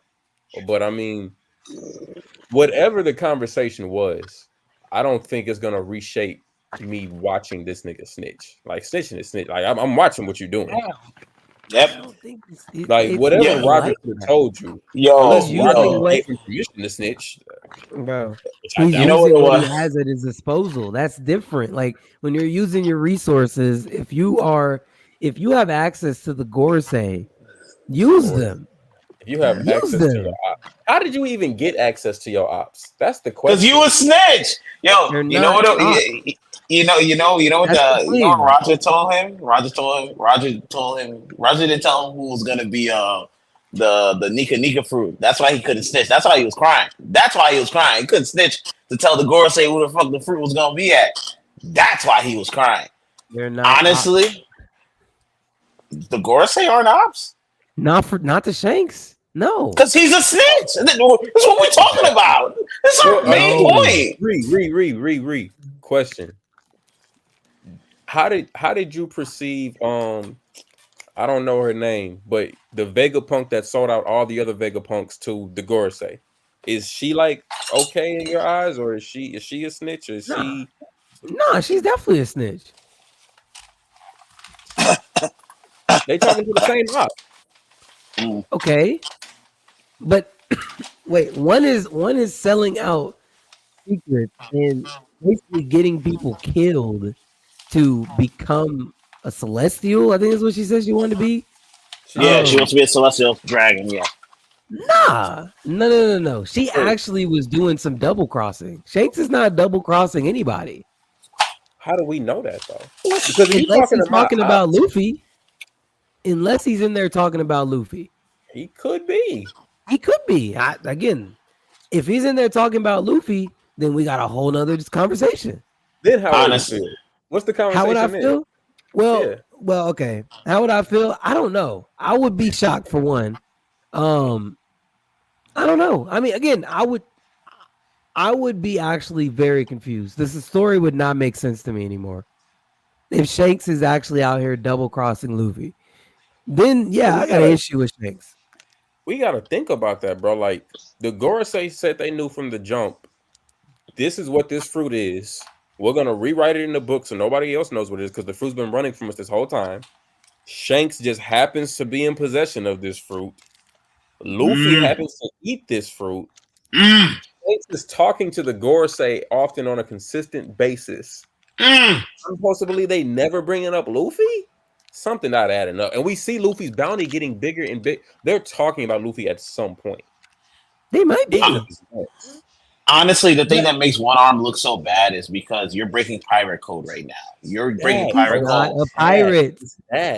So what is he? Follow the pirate code. He is the person that has taken on Roger's will. That's all he is. He's a Yonko. But he's taking on Roger's will. He's not following pirate code. He's not going to do the things that you want him to do with these spin backs and all. He's not about that. He's not going to do it. He has one purpose. Whatever Roger told him. Go take this freaking hat right here. Take this hat. Give it to the next goddamn generation and make sure that they make it to this freaking island. Is Period. Rogers' pirate code not the same code Luffy goes off of? Sure it is. But they want to be king of the pirates. Shanks It's doesn't different. go- But it's cold. That's ambition. We're just talking about code right now. Like you Yeah, were sure, the same princess thing. of the king of the pirates, but you don't follow his pirate code. Nah. He didn't even Fuck want to no, he doesn't follow. Does Buggy follow Rogers' pirate code? Buggy's not going to the He Gorosei doesn't and follow talking to Rogers' them. pirate. Buggy follows a pirate code. Yeah. Like He doesn't follow the Rogers? code that Mihawk and Crocodile follow, like a pirate. He follows the general pirate code. Yes, Luffy's not the general pirate, and nor was Rogers. So that's why I feel like if anybody were to fit in that category, it would be Shanks of following that type of code. But if you're not going to follow their code or the general pirate code, like damn, you don't got no morals. What are you? No, he does have morals. That's the thing. The morals just don't align with what y'all think a pirate should align with. Like he's not on that timing. Shanks is out here for peace. That's all he's about. You could say or do whatever you want to him, but when you hurt somebody else, he's on 10. We've seen that from chapter 1 or 2, whenever he had the flashback. Why are you doing it in the shadows? Why don't you speak diplomatically at the reverie like everybody else? Nah, he waits till it's over and he go talk to the Gorosei. He don't want to be seen. So what was he gonna do? What was he gonna do with the reverie? He's seen as a pirate. He's seen as a pirate. He can't pull up to the reverie. But he's not a pirate. He's not a pirate, but he's seen as a pirate. He's a Yonko. He can't just pull up to the reverie. Right? I'm just saying. It doesn't work like that. Who would listen to him as a Yonko? His father. Apparently the Gorosei. Like I'm just trying to say. Yeah, but you want him to talk to the 19 kingdoms. Like no, you're right. No, I agree. No, I agree with you. I'm just being a dickhead right now. You know me right now. I'm just being a dickhead right now. Like I don't know. I think that's odd, man. I think that's super weird. I feel like the connection with Shanks, that fruit, Luffy, and the Gorosei is super sketchy for y'all to even have any type of conversations together. Like it almost seems like intentional, like implemented, like cohesion. It's definitely cohesion. But anyway, for me, it doesn't matter because Oda loves One Arm a little too much. But when he has to draw the panel of him dying by Blackbeard's hand, I want to be there. I wish I could be there and watch Oda with tears in his eyes draw One Arm's death. Listen, when Oda draws Shanks' death, we got a live stream for that one because that will be a great day. A snitch has gone down. Oh, you can't write that any better. My God. Even when Mihawk loses to Zoro, he's still going to be alive in the series. Because he's not snitching. Maybe. Wow. Yo, Nika's actually quiet. Nika's quiet. I am shocked. I don't know if he's asleep or sleep, bro. But do y'all think Zoro's actually going to kill Mihawk? No, I think he's going to beat him. And I think Mihawk's going to settle down with Perona. Wait, what's the age on that, bro? That don't sound right. They lived together for 2 years at this point. I honestly don't know how old Perona is. Hold on, bro. I gotta look that up. That just don't feel right to me, bro. I'm sorry. That one don't feel right. Like, wait, hold on. Hold on, bro. What is going on in that castle? I gotta look that up because remember Sanji almost hooked up with Pudding. She was what, 16? Yeah, that was kind of. Rona is 25. Yeah, she's good. She's good. I thought 22, 23, but that's she's good. She's 34. Mihawk is 44. She'll be good. She's all right. Nah, I'm not feeling that, bro. I'm sorry. Why are you not feeling it? They both goth. They both weird goth people. They'll be all right. Nah, that's gross, bro. I'm not gonna lie. That's gross, bro. I'm not gonna lie, bro. I'm not feeling You know that what? at all. You know what was gross? You take with one arm. That's what was gross. You're defending It's not of one even arm was my gross. take. It's Oda Ichiro's Your take. defending of one arm was gross. Okay. It's not even You, my you don't take. you don't think he's snitching at all. You don't think what he's doing is snitching at all. No. If you're using your resources, it's not snitching. How is it snitching if you have it at your disposal? Using your your resources ultimate- to do what? What do you think he's using the Gorosei to do by telling them this information? To keep peace. He's trying The to Gorosei keep are peace. evil. Yeah. So they're about to okay. Look, we're aware. What are we doing? Honestly, you want to know? Actually, I'll answer your question because I gotta answer it with a theory though. I tried not to answer it with a theory because Answer with a theory. I want to hear it. I don't know this exclusively, but Mhm. I was saying I don't know if I said this on the stream with you and Nico or not, but right now Blackbeard is probably planning to invade Marijois. Okay. He has everything set up to actually make it happen. Lafitte, who has already infiltrated Marijois one time when she went or when he went up there into the Pangea's castle when they were having the meeting with all the warlords and went into the window and was like, oh yeah, by the way, I got somebody that you guys can consider as a warlord. Went up there undetected, by the way, by even Sengoku and Hawkeye Mihawk himself.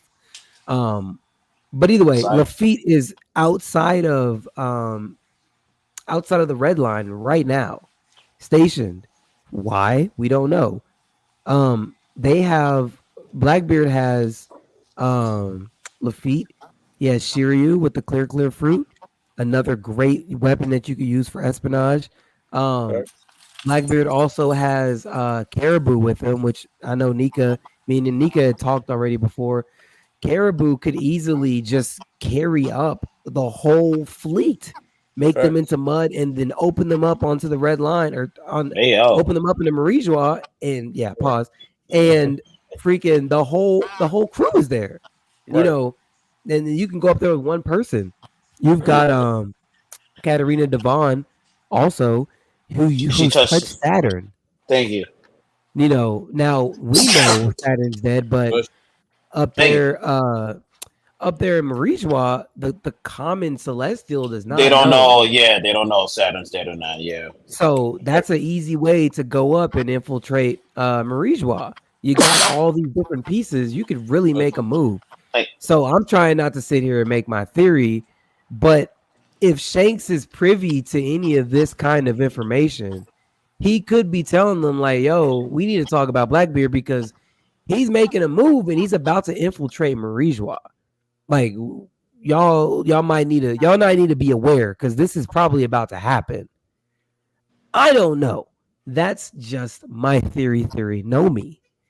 But that could be something that Shanks came in there to talk to them about because it's all chaos if you infiltrate. You saying way back then?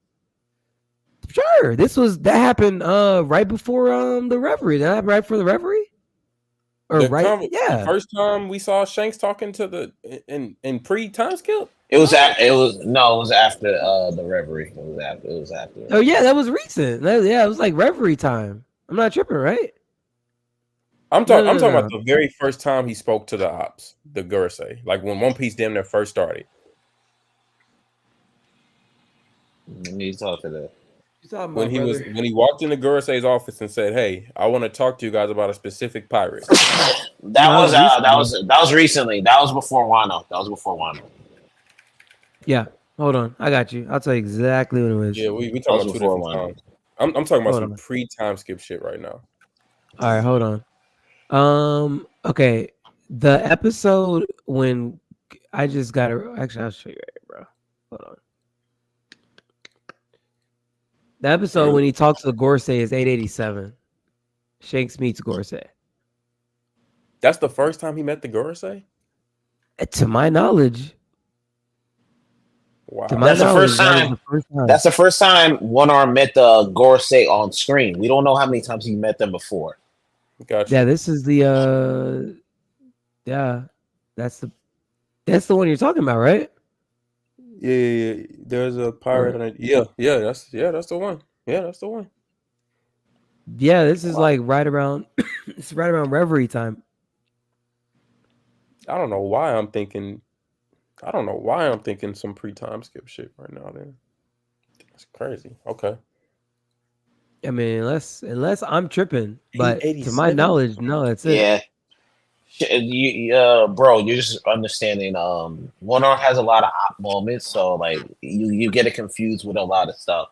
He has a lot of op moments, like where he goes on to op people's ships and he's like talking about other stuff and complaining to them. He has a lot of op moments, like, and I think when we get to that, like, I'm telling you, when Blackbeard finally kills One Arm, I'm gonna smile the way Roger did when he saw the One Piece. Like that's gonna be the hearty smile that I have. It's gonna be his own fault. Yeah, and that's a great thing about it. You did all this maneuvering. Forever ago. Yeah. You could have did this forever ago. Oh, I'm gonna have the biggest smile on my face. I'm gonna come on here on the podcast just geeking. Oh my god. Because he deserves it. Look, good combo for sure. Yeah, this is a really good combo. Yeah, I'm gonna clip it and I'm gonna post it eventually. Because the One Arm fans are gonna be like, yeah, Shanks is he's such a good character. You don't understand. Shut up. Get off this. Yeah, I mean, y'all might have some agreement. I don't know. We'll see. No. One Arm got too many fans. He got too many fans. I see it all the fucking time. He got aura. I'm no aura. I'm biased. He got aura. I see it. He got snitch aura. That's what he got. Oh, man. So you like co-sign him going on Whitebeard's ship and telling him what he told Whitebeard? Well, I do not understand what is wrong with what he did. You gotta have to help me. All right, I got you. I can tell. Imagine Zaza walking your house and he just smack you for some weird reason. Then he just get away. He don't even tell. It's not even honest, because what I truly believe, I don't even think this was a fair fight. I think Blackbeard did some conniving, sneaky shit, like as he is. Because like I said, he has no devil fruit at the time. He has no devil fruit. Imagine Zaza just come in your house and smack you, then like just run out, leave. Then you come to my house and you say, hey, I know your nephew, he looking for Zaza because he smacked one of his friends too. Tell your nephew to stand down. I would be like, oh, okay. Well, that makes sense. That's understandable. You gonna handle it, huh? Because he smacked, because you a grown-ass man. He came in your house first and did that. And you like, nah. I just think everybody should stand down. Blackbeard, that's a bad. Zaza, he a bad dude. He left this mark on my face. Look, this is all 5 of his fingers like imprinted on my face from the smack. Nobody should mess with him. I'm gonna look at you like, bro, what are you talking about? Oh, some whole shit, man. That's some definitely whole shit, man. And it's not even bro. Like you're on evil playing fields. You're way up here. Like, bro. You're you. You're the Straw Hat Podcast. You're Reed. Yeah. What are we talking about? He's a young bro. Let this nigga just slap you like that? Stand down. I mean, like, no, I'm not gonna tell my nephew to stand down. Somebody got to do something if you're not going to. But why aren't you? Like, what? See, but those are like, again, those are two different things, though. Like, why it's irrelevant to Whitebeard why Shanks is not taking care of what happened to him, because that has nothing to do with Whitebeard. So, like, bro, don't worry about me. You coming to me telling me how to orchestrate my crew because of something you didn't finish. This is your dirty mess. You clean it up. He could have got back. He could have went and scratched him too. That wouldn't have changed. That wouldn't have changed anything. He could have went and took his eye. Who? I mean, Shanks could have went and spin back and took an eye from Blackbeard. Okay, Blackbeard's still gonna do what Blackbeard does. What does that do? Him. See, no. That's He's not gonna do it. Listen, I get it. I get it. We're gonna be in this conversation for the whole another 20 minutes. I get where Reed's coming from. I get where you're coming from. It's over. Jeez, we're gonna keep arguing this. All right, I'm not. I hate talking about one arm this much because he doesn't deserve this type of fucking highlighting anyway. God, Zaza. In the show. What do you mean? Lame. All right, man. Hey, real quick, shout out to Goopa. He's still rocking with me, man. But he said Oda would smack Zaza upside the head. I don't care. I tell him, yo, kill your one arm boy, bro. Wearing his pants at the One Piece Live auditions and stuff like that. That's the biggest form of glazing I've ever seen. You know? Bump one arm, bro. Bump one arm. Okay. Oh, there goes the alarm. Hey, man. All right, bro. These dudes are out of there, bro. They need to get some rest. Hey, man. That's my alarm. Yeah, you good, bro. Just hit the bed, bro. It's time. Yeah, all right, man. Combo in. Yeah, it's a good stream, man. Appreciate you jumping on with me, Cokes. For real, man. Flutter, obviously, as always. To you. Nigga is knocked out, bro. Get out of there, bro. He ain't moved. He ain't moved in the last 30 minutes, bro. He in that amnesia boy sleep.